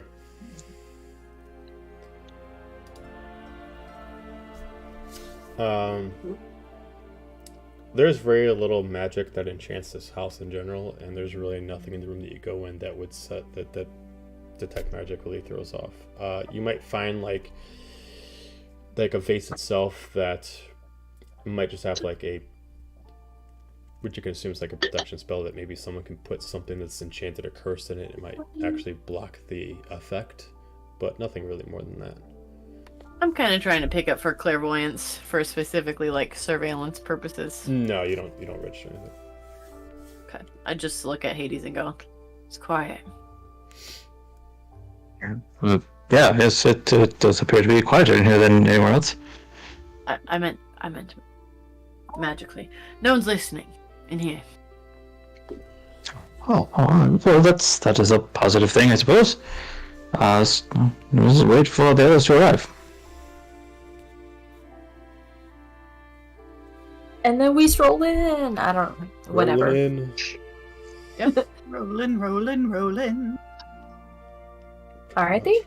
Artie's here. We can discuss things.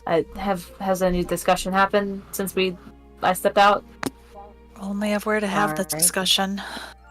I mostly just did some reconnaissance with the party. Yeah. Quite a party out there. Quite, It- isn't it? It could be livelier. You know. Holds her hands up. Not Ex-party sure. girl over here. Yeah, might be livelier. Not quite as fun as the... Night could be livelier. I'm not so sure it could be fancier. I'd still say the night shift was a bit more fun. Oh, well, at times. You know, hindsight have to agree with you there, minus the fist fighting. Anyway, okay. The night is young, we still fist fight. Sounds You like had already an had some extra excitement. special time, so So what's going on? Dear, welcome to the local chapter of the Soaring Flame. Or sort of. In the Things room have upstairs... changed a lot. Yes. In the room upstairs is the woman I presumed dead from the council, the Fire Genasi that was bankrolling the Soaring Flame's efforts to undermine Avrant. She is some sort of, if not leadership, now spokesperson here, and it looks like the floors below and about contain the financial backers who are trying to assist the Soaring Flame at undermining Avrant But in our time of absence, they have dwindled. And while this is not a monastery, it is still an essential operating part of their endeavor. Although it sounds like many of them are ready to pull out their financial assistance because they are not flourishing in their mission to stop Everent, as we already know. Don't that mean they should need more? Well, Avrent is everywhere, as we saw, so I assume that they are having to operate more and more in secret. Especially if their cover as an aid organization has been uncovered by any parts of Avrent, and they could be hunted, for all I know. But they are currently deciding if they would like to offer us a collaborative partnership of some sort, and the rest of you are deciding if that sounds like something you want to do. I'm just trying to figure out where the fuck I am right now. Well, do you want us to give you a presentation of where you are right now, or do you want them to give you a presentation and, like, directives, I suppose? I'm very happy for you to share anything about what's happened while we've all been gone. Seems like you've been through a lot, but I haven't heard much. Maybe it would give me some perspective on where we're at as a group. Well, what do you want to know? Because we did give some debriefing, to an extent, during breakfast the other day, but if there's more detailed knowledge you're after, we're open books. I look at Hades. Would you like to start? It's that again depends on, I guess, the quality of what you're looking for here. I mean, you know what's going on with Apollo. You know about as much as I do. But you have to understand that when you all vanished, we had to continue living. Sans, 4 of us, at least. We continued on. We continued living to the point that we could return to our friends and family. With that being said, the best way to go about doing that was to separate ourselves from all of this. Again, our paths intercrossed with Averant and their, bullshit that would come about. But overall, our main goal and priority, aside from staying alive, was to find you all again. And if that might upset you, I apologize, but that's... At the end of the day, we only had each other, and we wanted you all back and knew at some point you'd be back, and that was the purpose behind it all.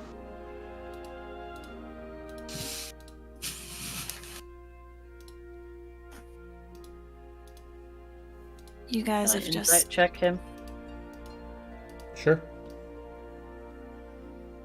You honestly have to roll. He's not lying. Okay. I'm not trying to see if he's lying. I'm trying to see if he's, like, protecting them in any way.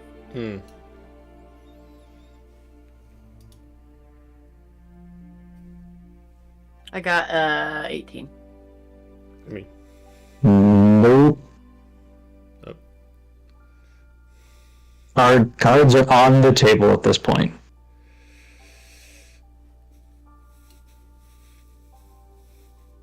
Savannah, did you say something? You guys have lived years without us. You've survived, you've moved forward. We haven't had time to move forward. We left Averant, we got sucked into the future. I guess it's just figuring out where we're going from here. I can't say I'm very happy of going back into something that's going to run our lives, and I don't really wish that for us. Where do you want to go, Zephania? I just look at her very keenly. She's just kind of gonna stare off into the distance. You don't know yet where there is to go. I don't know. Like Dira said, Averant's really all I've known. I've until I met you guys, I never ventured out. I never knew anything beyond. I don't really know where to go from here. And I'm not saying you have to decide. I look between the three of them because Trey's not here. No one's making you decide, but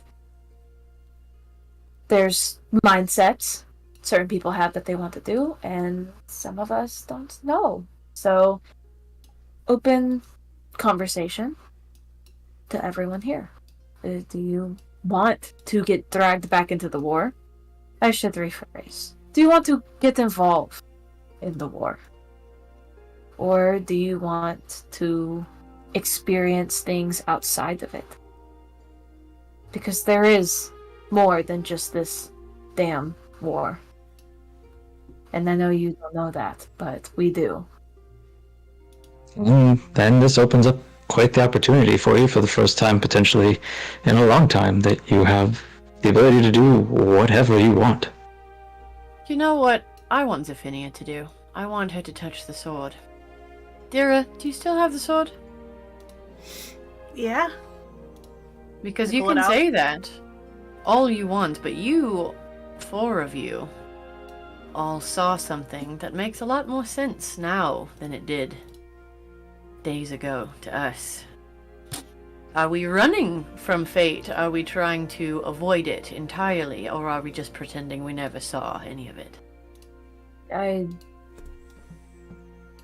Zephynia saw what she saw. I'm not trying to speak for her, which is why I'm asking her what she wants to do. If she wants to touch the sword to get clarity, by all means, but if there's anything I've learned, running from fate doesn't work out very well. Just saying. Trouble always seems to find us, no matter where we go. Okay. Above table, I am blanking on what if anything we have told Zephynia about the sword, because there hasn't been a lot of time. I think Zephynia was there when we touched them. we touched We Yeah. touched Was it. she I'm involved just in going touching back. the sword? She saw herself go supernova in the Okay, sword. that's what I thought. Yeah. Mhm. And she hadn't aged. Yeah, she was in on that. I gotta remember if I wrote that down.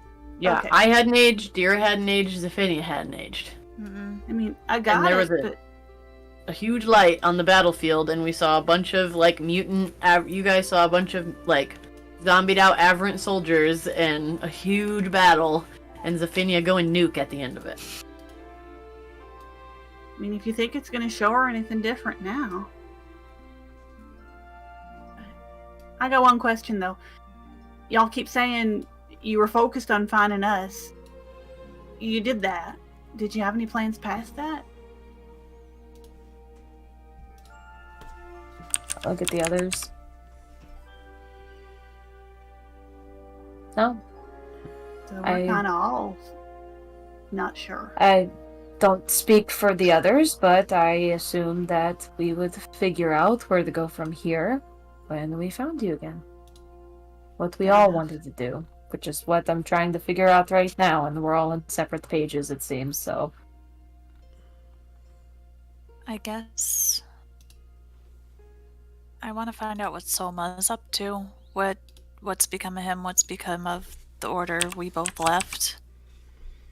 I was supposed to find Aegis, and we got pulled into the future. So I don't know what happened. I don't know the events that led up to any of this. I just feel in Joe, the dark. Is there any information that Team Tails would have learned about Soma or Aegis in the 10 years that would be helpful to Zephynia? So a few things. Soma's been put on the top most hunted person in Averant. Currently, He's he been is- outed. There is a huge currency amount for his brought back to Averant alive. It is constantly increasing by the weeks, up into the millions of platinum. There has been him sighted occasionally, but it's always after he leaves. of him creating a mess for the Aberrant soldiers by being the number one cause of a lot of the plague nests being destroyed. As far as Aegis, the only couple things that the group would know about Aegis is that Aegis has popped up even rare. He's also put as not a number one, but he's put in like the top 5 for Aberrant to try to find. It's still left over from when you guys were all together. A lot of sources believe that he has actually joined the Nelithir Empire. But Nelithir is very tight-knit and is even more secretive than Aberrant. To get information with them is very difficult.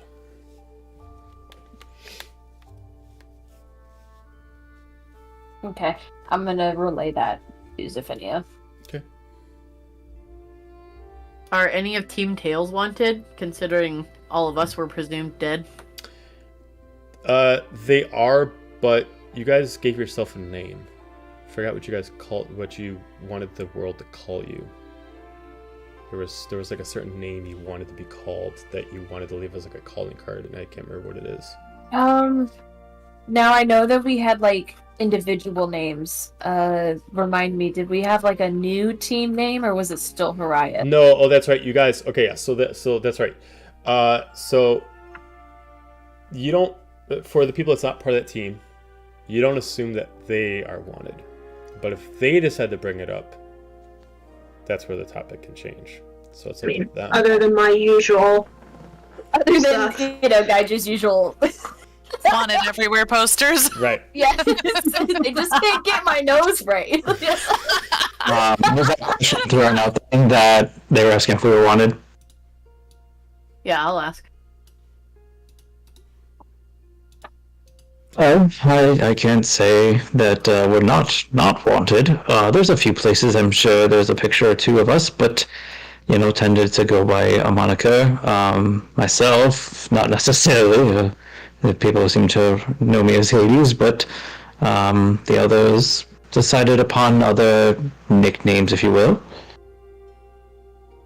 Like I said, we interacted with the Aberrant and, interrupted a thing or two here and there, and a few other people that we might have disgruntled. Wait, y'all get to make made up names? I want to know what they are. I imagine that, like, before this conversation started, Dahlia would find a glass of champagne and is just chugging it at this point. I don't want to answer this question. I mean, Ren said they weren't listening to us. I want to know. Yeah, Dahlia, if you would.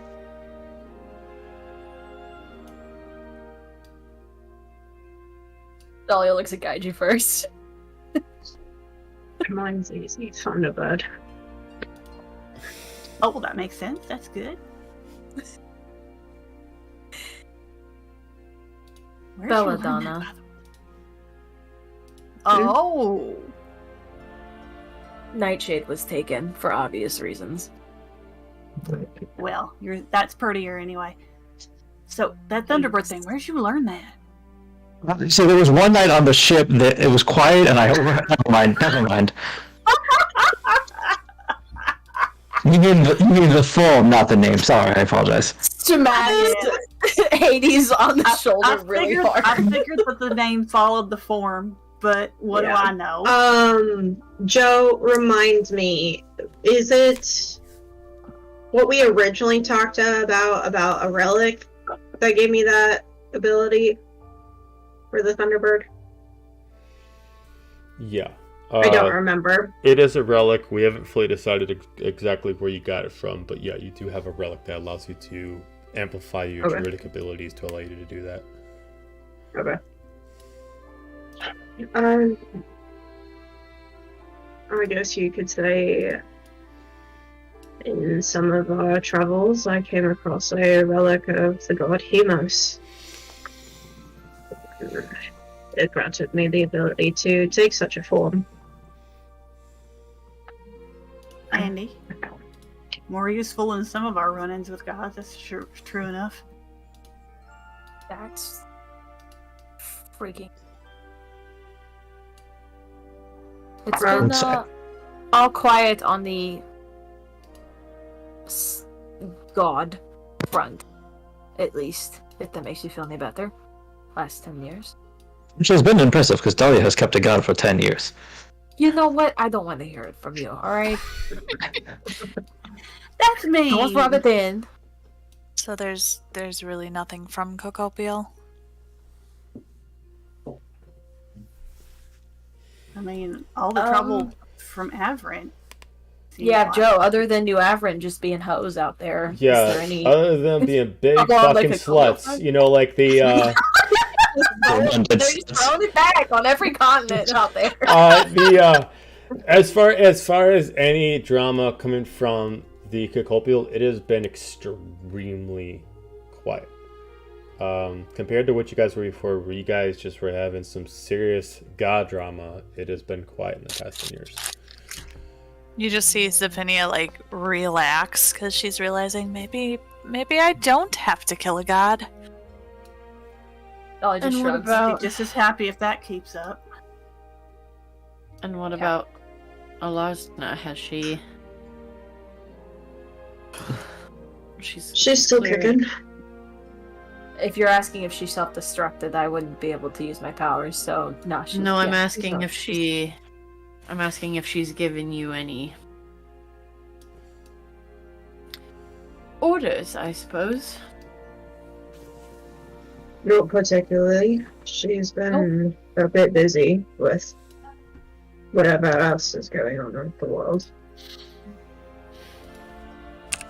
Then when she does, we'll listen, but till that time comes.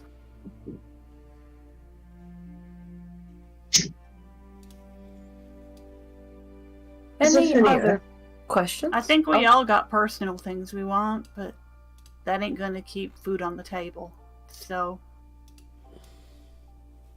there's that. There's sounds like y'all know how to find work. well, if we have personal journeys to attend to, I glance at the boys. There is substantially more currency in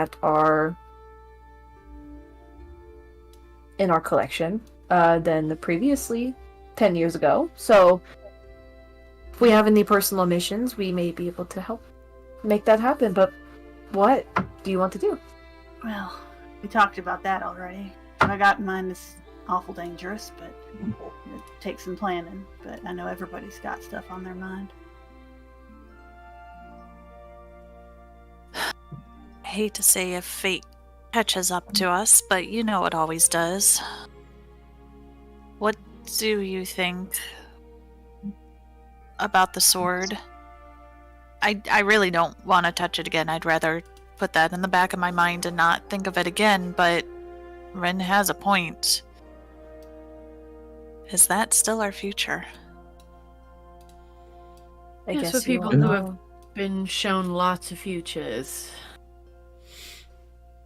Some worse than others.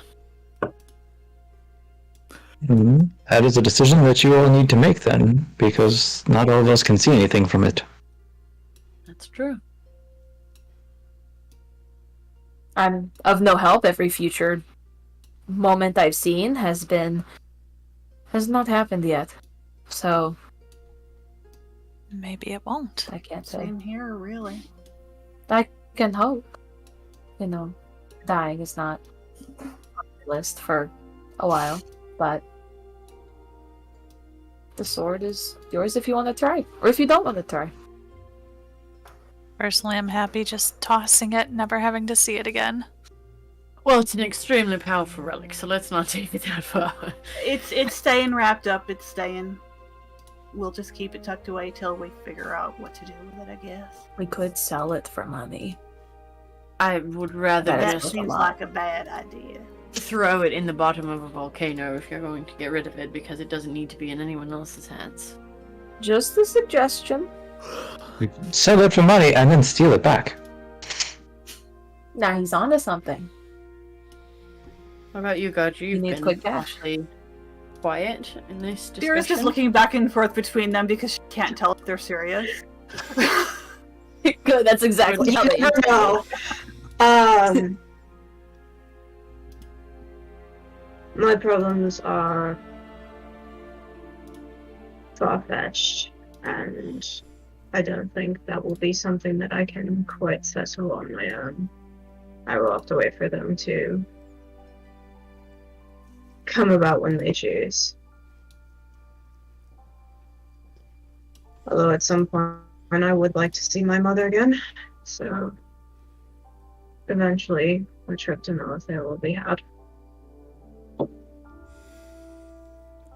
Zephynia, have you heard anything more from Alec? Nothing recently. Good.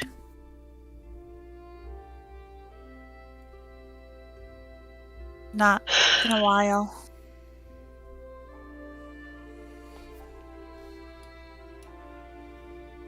Not long after you all disappeared, Dolly and I had a vision from an elder god.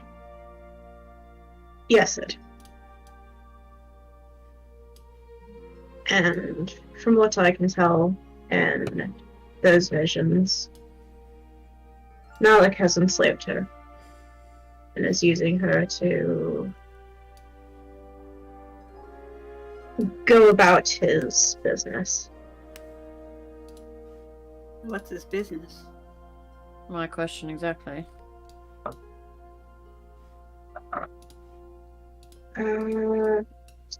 Sorry, I'm like trying to read through all of my frickin' notes. It was a long fucking vision. So It was a really long I vision. wrote 2 Oh, pages yeah. worth of notes from it. I slept through it.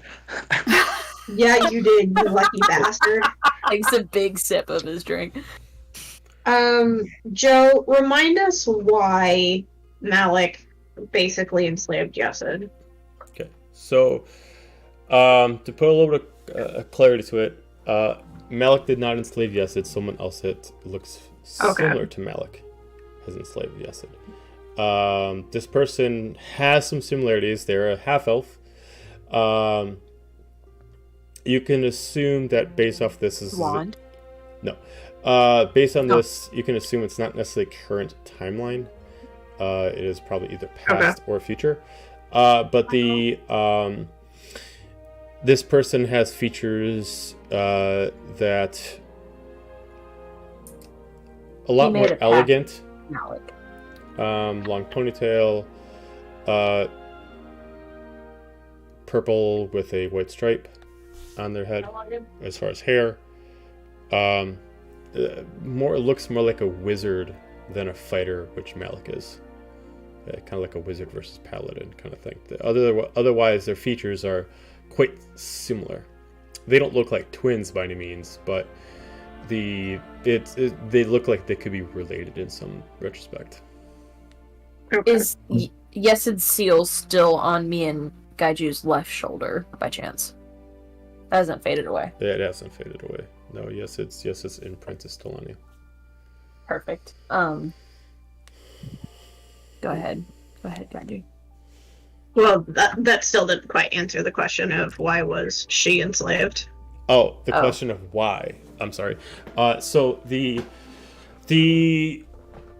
major thing you could figure out from it is she is an elder god, one of the 5. Mm-hmm. And anybody who can essentially control that elder god gets all the abilities that elder god has to provide. Yes, it is immortal and cannot die. Whoever is harnessing her power has the ability to be the Undying themselves. They will essentially die, but they can just recreate themselves in another visage. Whether that means that they come back as themselves or they need to possess somebody else, there is some loophole that they have against fate that allows them to consistently exist. It's all coming together. Yeah, you get it now? Yeah, you got it. Yeah! I have no fucking clue, but Amanda the Sage over here, you've been in all of it. So the light bulb was like, Oh, She hey. exists in all times. I will not say, bad. because you two had this vision, we never really got into really details about it. If you are discussing it amongst each other, you can give me just an intelligence check to see if you have any information that you could relate to kind of give you a little bit more something to it. A little something, something. I was a little preoccupied that night, apparently, because I got a 4. 18. There you go. Everybody to roll, or just those two? You weren't in the vision, so you didn't see Okay, what disregard. Yep. As far as Gaju, the person it represents is not a unknown person. They have been around for a long time, and they were very, very prevalent in the last about 20 years of the First Age, when the plague was around. One of the highest nobles, and was able to gain power in a council that is far past been destroyed, but at the time was the council that only had pureblood elves. This half-elf was able to gain enough notoriety, both in power, currency, and love and respect to the people, that they were able to get a position that was not allowed to them. A man named Valeris Vicari, a high, very, very powerful sorcerer that had a perfection of elemental magic. It was rumored near the end of that age that something happened to him. A lot of blame was put on the heroes that they did something, and has had a slight beseech to their name, even though it is not enough to cover up the heroic deeds that they have done. But a lot of people believe that his falling was due to them, and no matter what has happened, there is still a love and respect for him, even though he has far been past. Okay.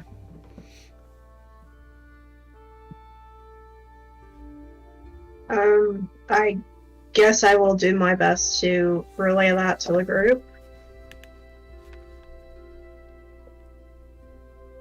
Many of you would probably know of this person once you were told the name. You would never have met this man. He was famous beyond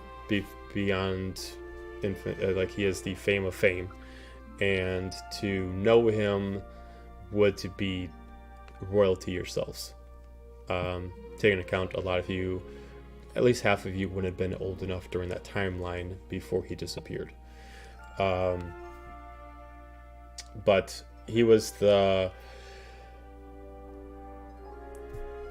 any other sorcerer wanted to learn the way he learned, to get the power that he got. Other nobles wanted to have the notoriety that he had. He was very much the man that everyone wanted to be, the females that everybody wanted, etc., etc., etc. I think I heard some stories about that fella in one of my brother's books or something. Sounds familiar. And what did he... How was... Why did you have a vision about him, I suppose, is the question. Or relating to him. What's he doing taking power from some old god? We Go ahead. You can. Not long after you all disappeared, we met up with Silic, and he was running with a group called Yes, It's Return. His partner seems to worship her, and later that night we had a dream. It seems that anyone who knows her name can randomly just get visions or messages, pleas for help, to be set free, to end her journey or end his reign. We had no control over it.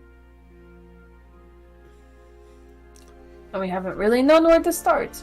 So It's this is just a stuck on our reminder. shoulders. Just a reminder that elder gods have been long past extinct for a long time. People have not seen them in over 1,000 years. They know that they exist, but they're not like the gods that randomly just show themselves up to anybody who prays. They are very, very, very rare. It'd be weird to come across worshippers of them. Would be weird to come up against worships of them, but the people who worship them don't expect the response. It would be weird to see a dream about her But in after this coming case, across the yes. response has happened. Yeah. Okay. So some god shenanigans, then. I mean, Yasser, the Mawazna, and not So, really anybody else. Our Silic's team pursuing this lead, then? So Joe, they That team got separated. Yes. They Let's just say come and most of go. them work for us now. They come and go on their ship. But Silic and his partner, I look at Kaiju the way he described it. I kind of glance at you like, he's not wrong. He's not wrong, I just love the way he said it. Okay. Oh, let me just teammate her. And they were teammates! History will look back on them and say, and they were teammates. I'm just a proud Can't sister hear you, over here, Ben. okay? Your mic is weirding out again, I'm sorry. No, I don't. He was just repeating. It's weirding out again. You gotta get super close to it. You gotta ASMR it. I guess the thing would be You get an extra ASMR. so even rare, so teammating her. I don't regret that. Oh, Yeah, we do not need any more euphemisms. Are you sure? I'm sure. We've had like 4 this session, I feel like, so. Just Is there ever enough? That's a debate. Yeah. Hades' purpose on this team: blowing things up and inventing new euphemisms. Excellent. That's why we picked I him on the approve. payroll. And then, as an additional wrinkle, the woman who told me about Treya's bloodline and assigned me to protect her and keep her safe and keep her identity a secret is now 1 floor away from me upstairs. And I thought she was dead. So, she didn't ask, I didn't say anything. I have not decided how to pursue this information. Do you want to go talk to her? I gestured to the 3rd floor. Well, here's the thing. I don't know if I trust her. That doesn't surprise me whatsoever. You don't trust anybody, so. You just really you don't not seem trust well her? inclined to trust her either. Let me put it this way. I've spent my entire life since I was a child as a student of the Soaring Flame. It is all I have ever known. They saved me and my sister while she was still alive. And from that time I have served them with everything that I am. And so it is difficult to hear that our order is in decline. But what is more difficult for me is to witness this display of excess in its name. Are you I had- referring to, and I gestured to the very lavish party happening in the other room? Yes, and how she mentioned it was part of her responsibility to keep it as such. There are no There are no true members of the Soaring Flame here right now. There are no monks. There are no clerics. There are followers of Alasna, but there are none of me. There are no faithful. They're just business people. Some of them believe in the cause, truly, and that cause being to destroy Everent by whatever means necessary, but none of them follow the creed of the Soaring Flame. And I would This like to... pacifist creed, or another creed. The organization in its entirety, which has dedicated its entire cause to serving the people around it, even within the borders of Everent, who would seek to destroy it should it be discovered. They operated under the noses of the Everent elite to do things like protect your father, amongst other altruistic and not so altruistic needs. But my responsibility, once I was old enough to pursue it, was espionage. To try and destroy Everent financially, where they could not be beaten with military might. The true believers of the Soaring Flame, either their own belief system or the followers of your goddess, it is not to an organization to which they are loyal, it is to an ideal. And I struggle to see that ideal present here. War and winning war, of course, it is always what people want, one way or another. But what lives beyond that? What rises out of it? What flourishes of Alasna's will when it's over? So, Ren, are you willing to follow these people in the present? And I gesture to the party going on behind us. Or are you going to follow your own path with your own virtues in the plan? And are you going to get shit done that way? Or are you going to wait for them to give you more orders? Whether you agree with them or not. I want to see what they want, and I want to see what they know. Information is part of my trade. It's how I got close to all of you, after all. And it is useful. It is a useful skill. Undeniably. It is not... It alone is not going to keep Treya out of the hands of the enemies of peace. I worry about her safety, and I do not want to see her used as a weapon. Nor any of you, Zephinia especially, since so many people seem keen to dial that number lately. Honestly, being dead for 10 years was probably the most peace you're going to get. Too bad it was only a couple days for us. Yeah, exactly. It was a lifetime for us, have no fear.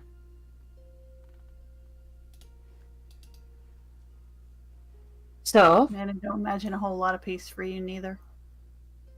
I believe that this means that we haven't really figured out a game plan between all of us, and we will just need to hear out what they have to say and go from there. I will be very blatant. I want nothing to do with this Trinity War. I don't. I can't speak for everyone, but that is my opinion, my stand. Anything else is fine. You can run from it all you want, but eventually we'll all be part of it one way or It's another. not running. It's being tired of being a pawn in someone else's game. Someone said that very accurately, and I stand by it. I will not, and my family, my father, will not be a pawn in this game. I will make my own name for myself and my own success. I identify with the people suffering right now. I will do my best to help them when I can, but it is not my obligation, and it does not fall upon me to help them. And how's that devil that lives inside your skin feel about that? And I just like shoulders square up, and you see like a flicker of that dark purple eyes, the irises that were there before, and I just go, we're on the same terms. Good to As you can see, there's a bit of control now that there wasn't before. Good to know. Maybe that is our path. I think there's a difference Making our own between saying path. we can't stay away from the war and saying we don't want to be part of it. Seems to me there's three sides, and I don't think any of them have an eye on what they really want, what things should really be. We can't get away from what the war does. That don't mean we have to be aligned with any of those three big players. It is very possible Those are two different ideas. to do your own thing. Amongst all of this chaos, amongst all this destruction, it is very possible to lead your own life and play your own game.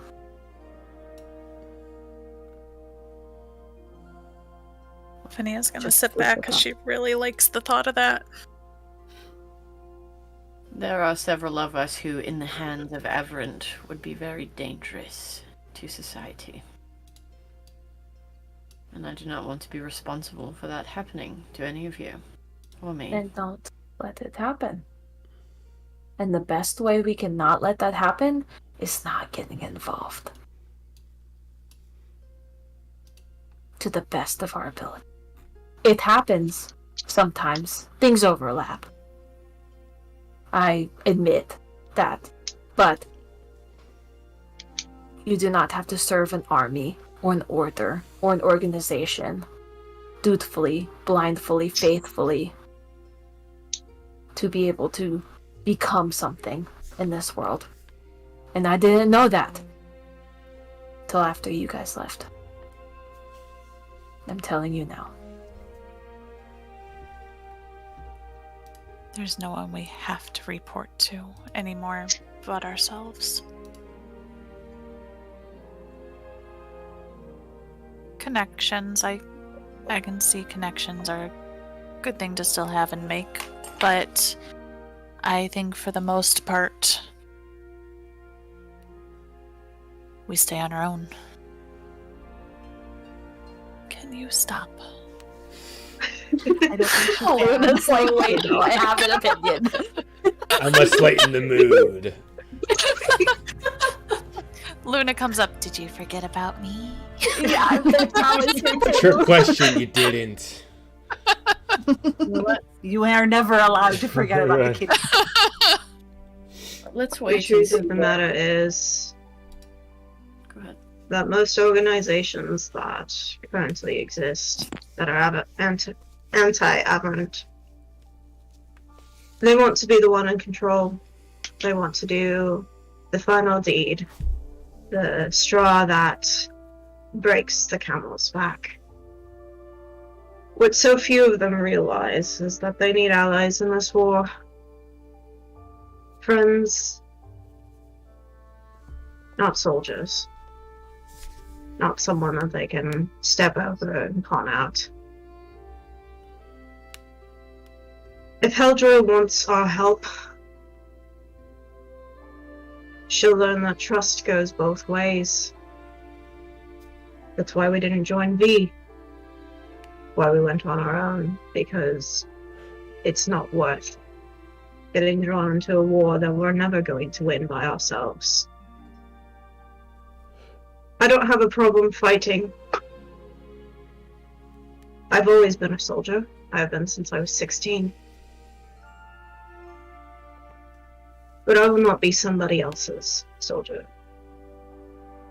I'll do it of my own volition.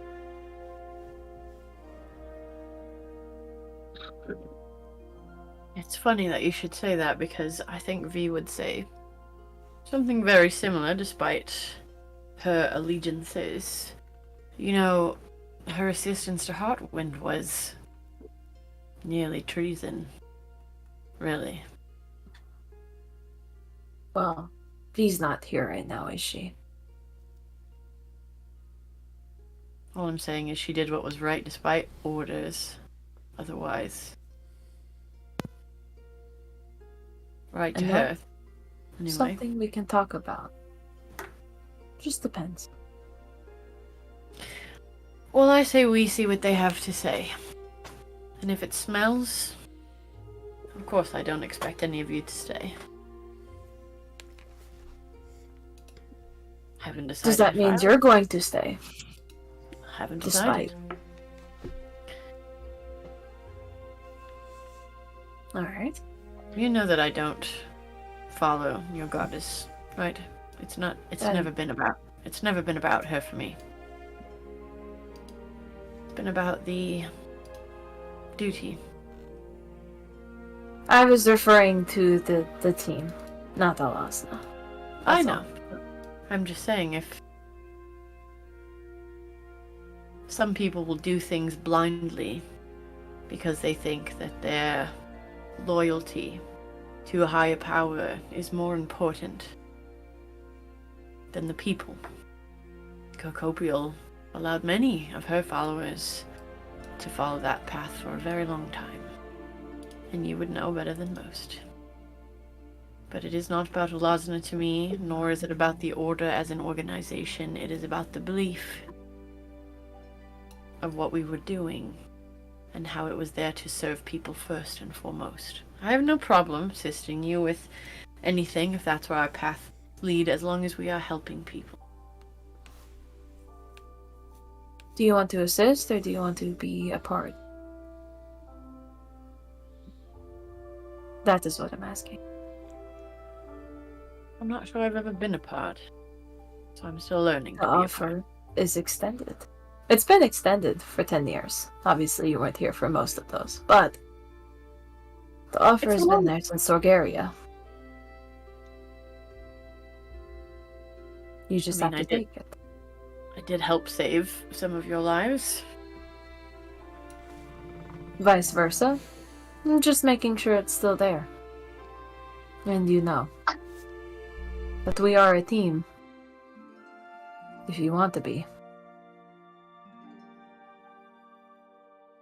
For a half second, if you guys notice, Haley's head is dropped, and he's kind of looking down for a second, and he looks up with this, like, watery eyes kind of for a second, and for a minute, all of a sudden he reaches into his bag, pulls out a pair of glasses, and puts them on, and looks at Ren and just goes, Ren, you were honest with us, and when you finally were, that's when you became one of us. And there was a slight moment, and all of a sudden, like, he just kind of kicks again, and you see Hades just kind of grab the glasses and take them off for a second. He goes, well, did I put this on? Yeah. Do you remember what you said? Did. Or what No, he no. said? Or Who how does that said work? that? You know. You didn't hear him? You didn't put those on. Didn't you say you always hear him? Oh, he talked? Yeah. Yeah. I usually am there and can hear, and things kind of went dark for a second. Is Okay. how it works for you changing? I guess he had something important to say. Apparently. We were listening. They We just were glanced at listening, Ren. Apollo.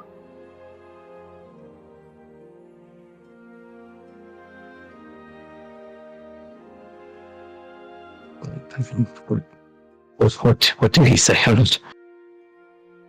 He said that one side told everyone the truth. I was part of the team.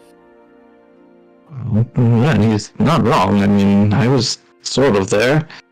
I remember him being quite elated when you were honest with everybody.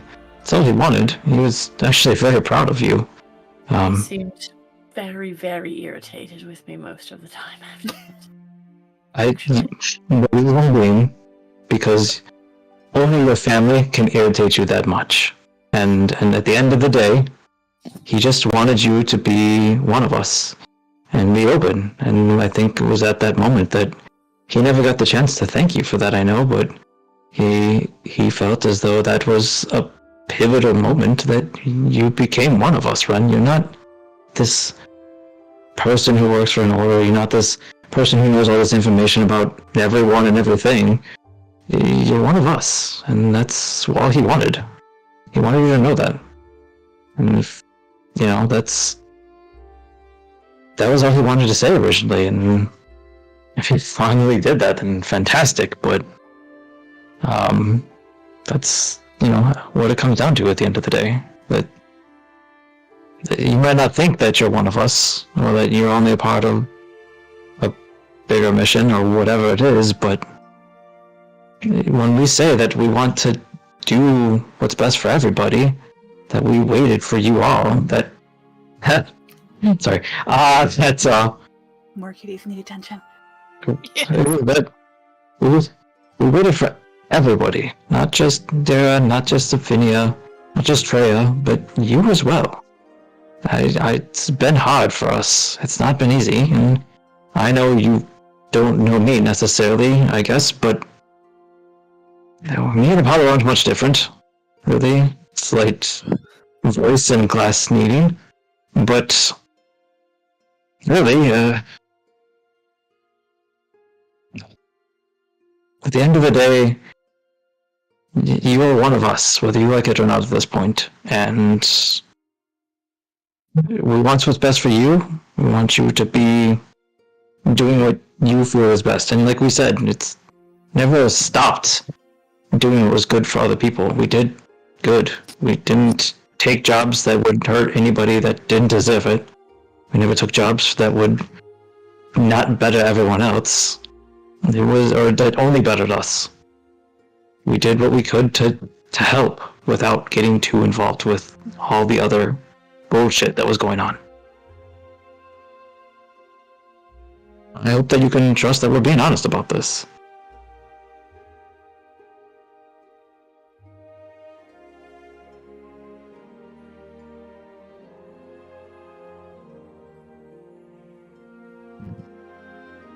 I always liked Apollo. Refreshingly straightforward. Minus the cat.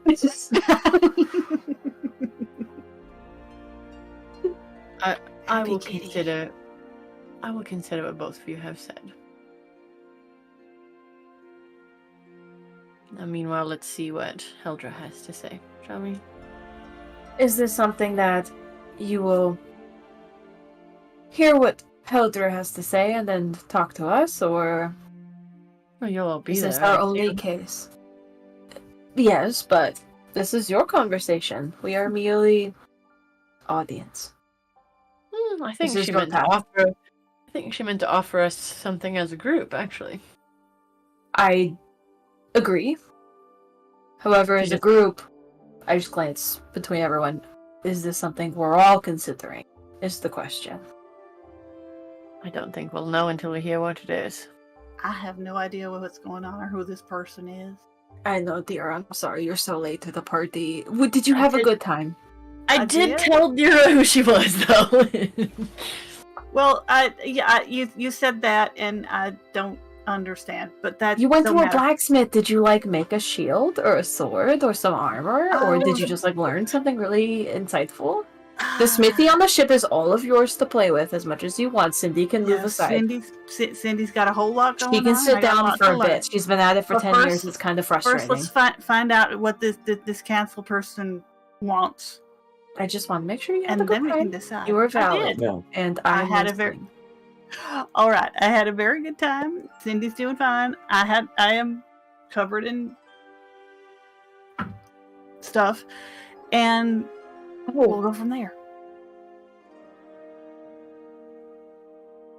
I would say Dahlia takes a napkin and just wipes a little bit of grease off of her shoulder pauldron, but that's it.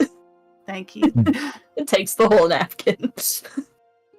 Does You take look great. prestidigitation. I do believe that we need to at least hear them out. I'm with Ren on that. We should probably hear what they have to say and offer, and we don't have to accept. I mean, think of, the one mission about 6 years ago, and the guy was trying to get us to steal that ship from him, and it just wasn't really beneficial because he's trying to steal supplies from that little village. Oh, you At turn some that down, point, you right? will have to tell us that story, but That was Yeah, better he ones, was trust really me. sneaky. Oh, there's so many stories. There was like a club. No, and the then other we strayed club. away. Yeah, Yeah, we have to be more specific. There's a few of those.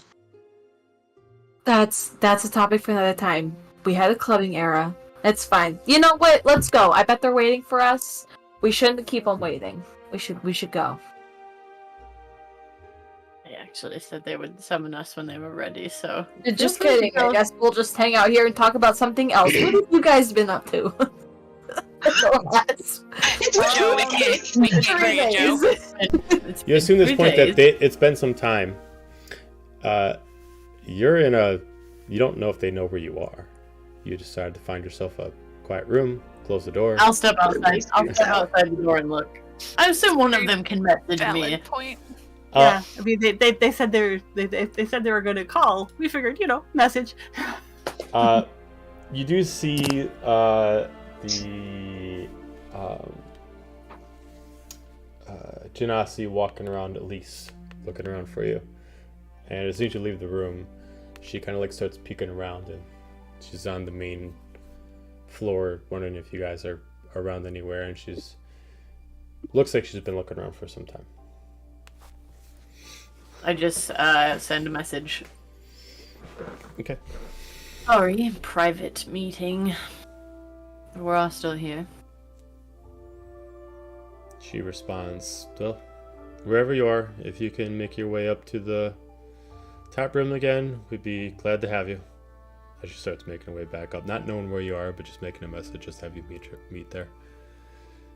I peek my head back in and tell everybody to come on. Chamona. We following. We coming. I'm coming. I can't speak for the others.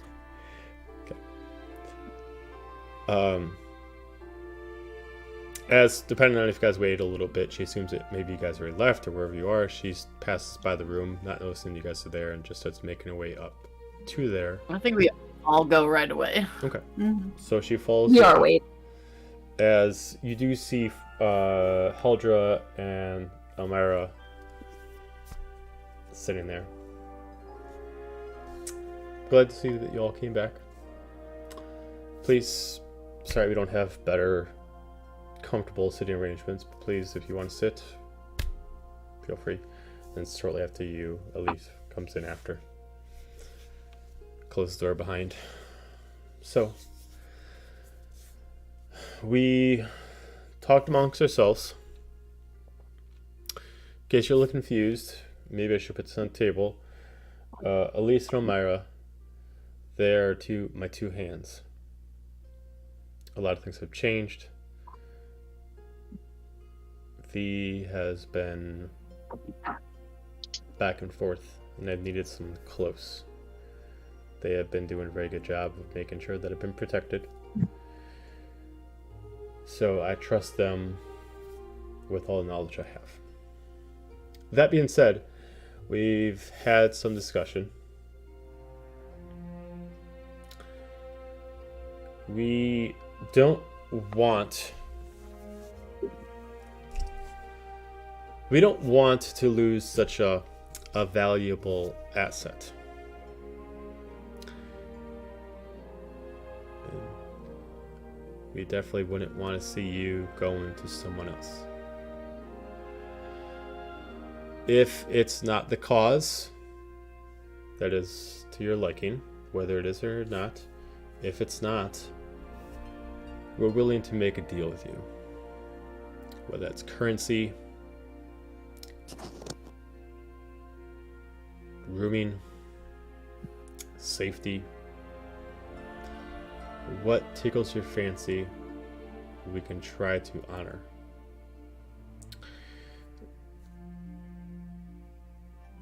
As far as that, we can't offer you the world. We can't give you a hefty sum, but we can at least supply you with what we can in these trying times. If you're willing to help, we would use you for specific instances to do what we have a few agents that are currently doing right now, which is what you just did. Go in, destroy, and get out. If by any chance you're able to save some lives in the process, play the more heroic role. That is just icing on the cake. We do not ask you to fight a war with us if that is not what you want. For right now, we are trying to play the defense until we can at least dwindle these numbers down. Now, our cards on the table. We're offering a business partnership if the symbol of the sword and flame is not sufficient. The floor is yours with whatever you'd like to say. So you would like people who are willing to take on high-value aberrant targets? Is that what you're asking?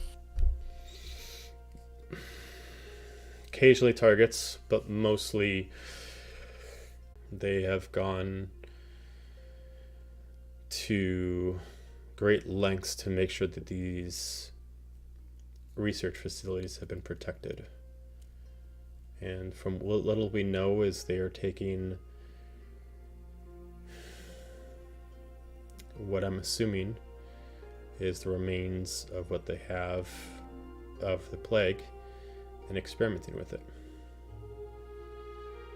I fidget uncomfortably.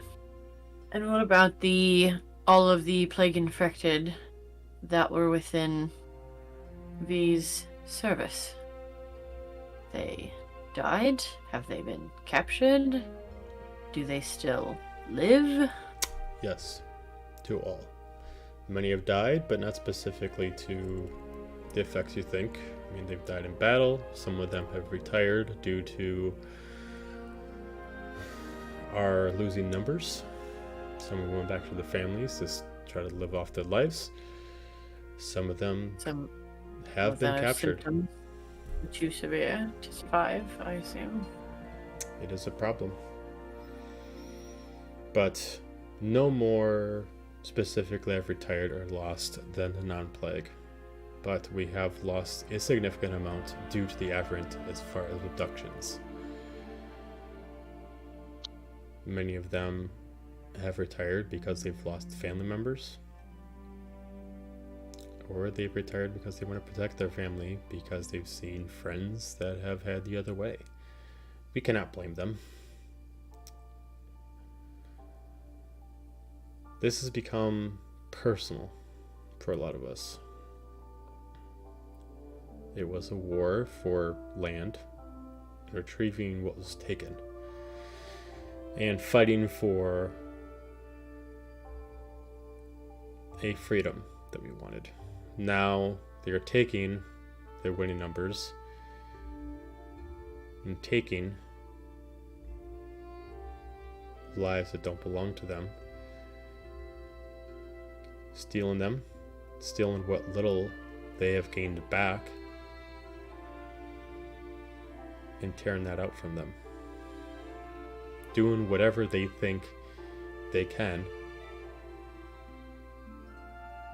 and turn them into what I'm assuming is their ultimate goal of having an army of infected that serves them without resentment, without any kind of intelligence to fight back, without any kind of soul. And that we cannot stand for. Now, I don't know where y'all stand. Ren, I can assume your feedback towards this, but the rest of you, I do not know where you stand. I don't know where you are with any of this. And if money is what convinces you, we will try to oblige. But if a sense of honor or a sense of duty or just a sense of right or wrong gets you, then that is much better. I just want to know where you want us to come in. What do you want us exactly to do? She wants us to destroy plague facilities that are housing the infected and save them if possible. Correct. All over? The targeted areas, or? No, we'll get to that when it comes to that point. We were not planning to have this set up this way. We don't want to get too ahead of ourselves. We don't want to pull out eggs in one basket without knowing what we have in our arsenal. Once you decide of how you're going to do this, then we'll plan on certain arrangements. We do not want to keep 100% of your time. And it would not make sense to send you out as one team and consistently spend every day doing it. We would rather not the Averant find you as their number one mark. But preferably not. A task here and there, spaced out, to keep their intuitions and their speculations unknown, is what we find most prudent. As much as we like to get this done, it is smarter to do it slowly and efficiently. We already have a couple agents that are dealing with it themselves, but we do not have a team. I'm going to turn to Tails and just let him know. We saw firsthand on how these nests operate, and I can tell you right now, they shouldn't be in operation. There's too many people getting hurt. But if we do this on our own as a job. What do you think? I want him gone. It was horrible. I look at the boys.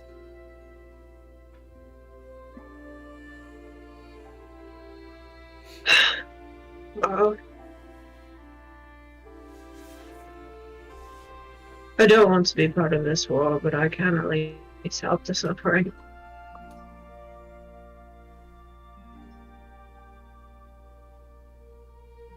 And what will we do if we arrive at some of these nests and the infected are unable to be saved? That is completely up to you. If you do with what your conscience tells you. If that is to eliminate them, if that is to let them go free and let them be wild, that is completely up to you. Is there anyone working on research to purify this version of the plague? It has not been successful traditional methods on me thus far, nor many that I've met. Unfortunately, the only people who have that answer are people who have died to Averant. You know firsthand, and many of you do, that many have been employed to research it and have found cures, but as soon as they developed them, either they were able to convince those people to stay with them or kill them with the knowledge that they were able to acquire.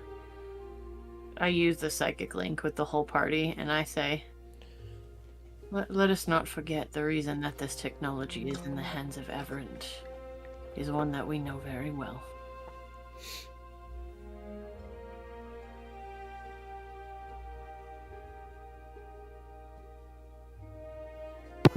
Is this because of, what's it called? That place? The very first mission? I'm blanking right now. Yep. Is that what they're referring to? Elfeed, yeah. Elfie, Yep. thank you. I knew it was an E. Yeah, you guys donated the plague directly to Tafton. So, You know, we were little kids, alright? we we were simple level 3s, we didn't know better. Fetuses. Well. Jack. You're muted, Ben, you're not muted, but we can't hear you. Yeah, I think that won't work. I was about to 10 years ago. Yeah. Well, if it isn't the consequences of my own actions. To be fair, I tried not to give it to him. You did. I'm not saying, I'm not, like, Ren isn't blaming any of you. Like, No, their no, tone you would too. And you would But- too for a check, alright? But their tone was the not point at all. yeah, the point being that we tried to accusatory. stop it then and couldn't, Mhm. and this is another opportunity. Mm-hmm. Even beyond being interested in the ability to destroy Averant's access to this plague technology is the opportunity to reverse engineer their research to find a cure. If we allow it to continue unfettered, I fear that a plague like that of the previous age will repeat all of the mistakes that previous people gave their lives to undo. And that I cannot abide. It would destroy me to infect any of you or anyone else.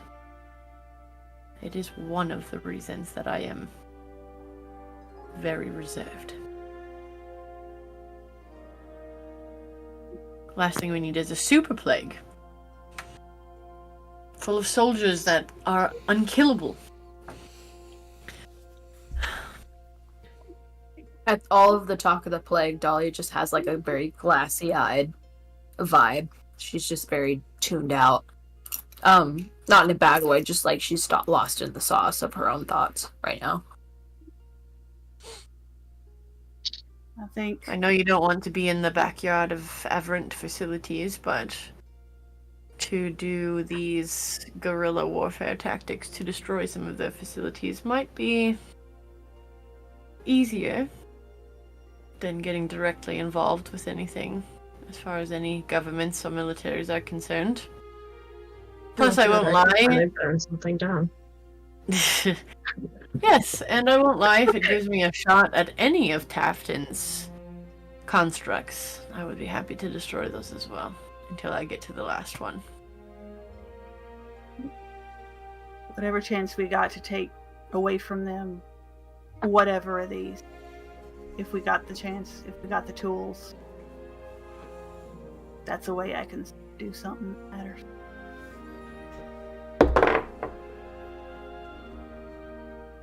Is this what everyone wants? I think it is. And Alright. in the meantime, perhaps it can lend us the ability to do some of our own work that everyone needs to follow up on.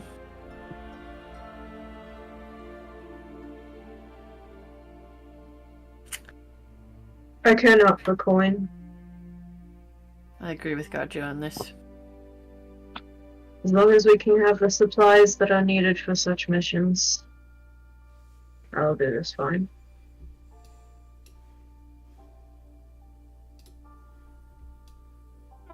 As opposed to lighting something on fire? Color me unsurprised, Hades.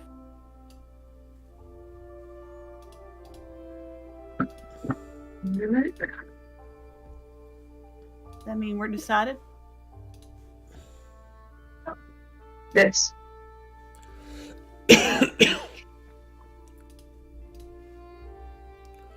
Are we all still talking in our heads? I'm assuming you guys are just staring really awkwardly. Right. Every so Well, often you'll get like a nod or like an angry Yeah, we're face. all just looking at each other and Heldra's like, oh. Yes, we're having a quorum. Having a quorum. Excuse me. Run, go ahead and break the news.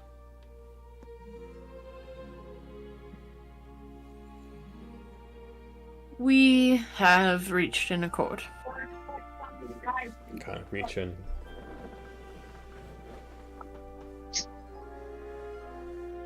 Look curious. We will, on a case-by-case basis, assist you with destroying Averant's research facilities into the plague, recover any evidence that may be used to reverse engineer a cure, and also help either save or purify those that remain. In the meantime, I have two requests. One, we do not wish for any monetary compensation for this work, as it is something that we all believe in. However, I would like contributions that would otherwise have been made to us be made to retain, attract, and keep safe any arcanists who have the ability to research and re-engineer plague work. In addition, we will need supplies to man our crew, our vessel, and in order to participate in these missions. But as far as payment directly, it will not be necessary. They just look back. It's fair. We can supply your ship with what we got immediately. Take care of the payment in advance as a sort. Supply your ship with what you need. Alchemy, tools, refurbishments, alloy, the works. Do what we can. I would I also like data on the location of any remaining sects of Soaring Flame, which I can keep personally to myself if you wish.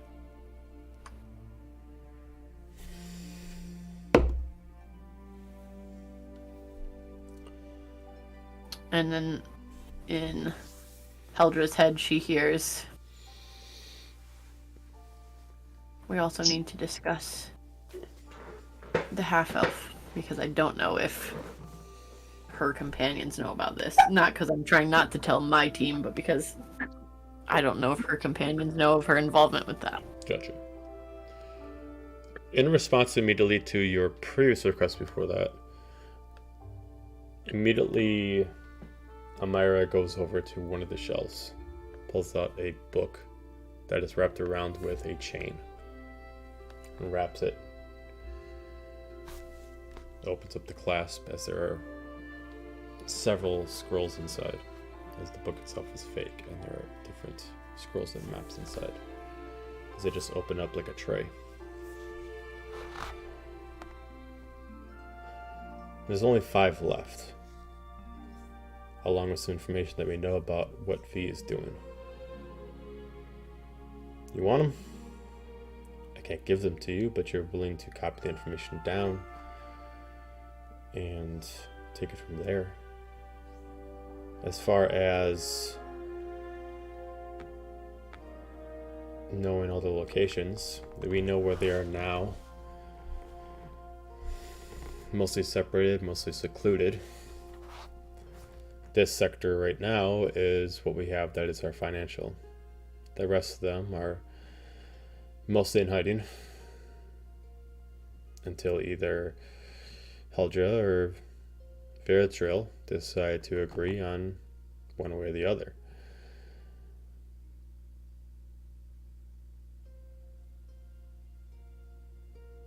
As you hear a response back from Heldra mentally,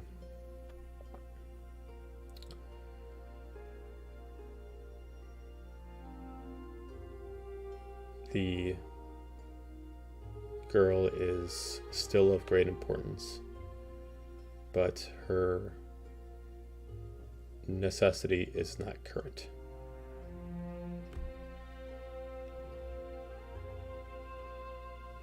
Red just nods. At this point, you hear a knock at the door.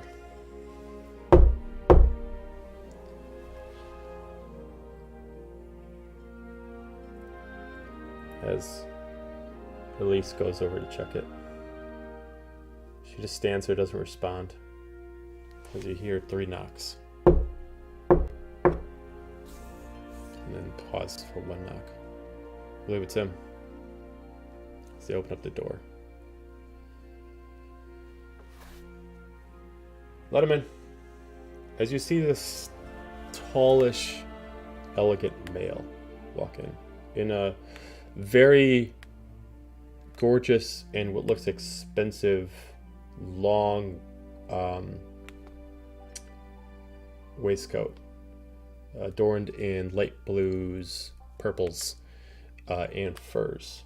The furs drape so much that actually has a hood over his face, as you mostly just see medium colored skin with a goatee sticking out. Starts walking up. It's all good. You can reveal yourself.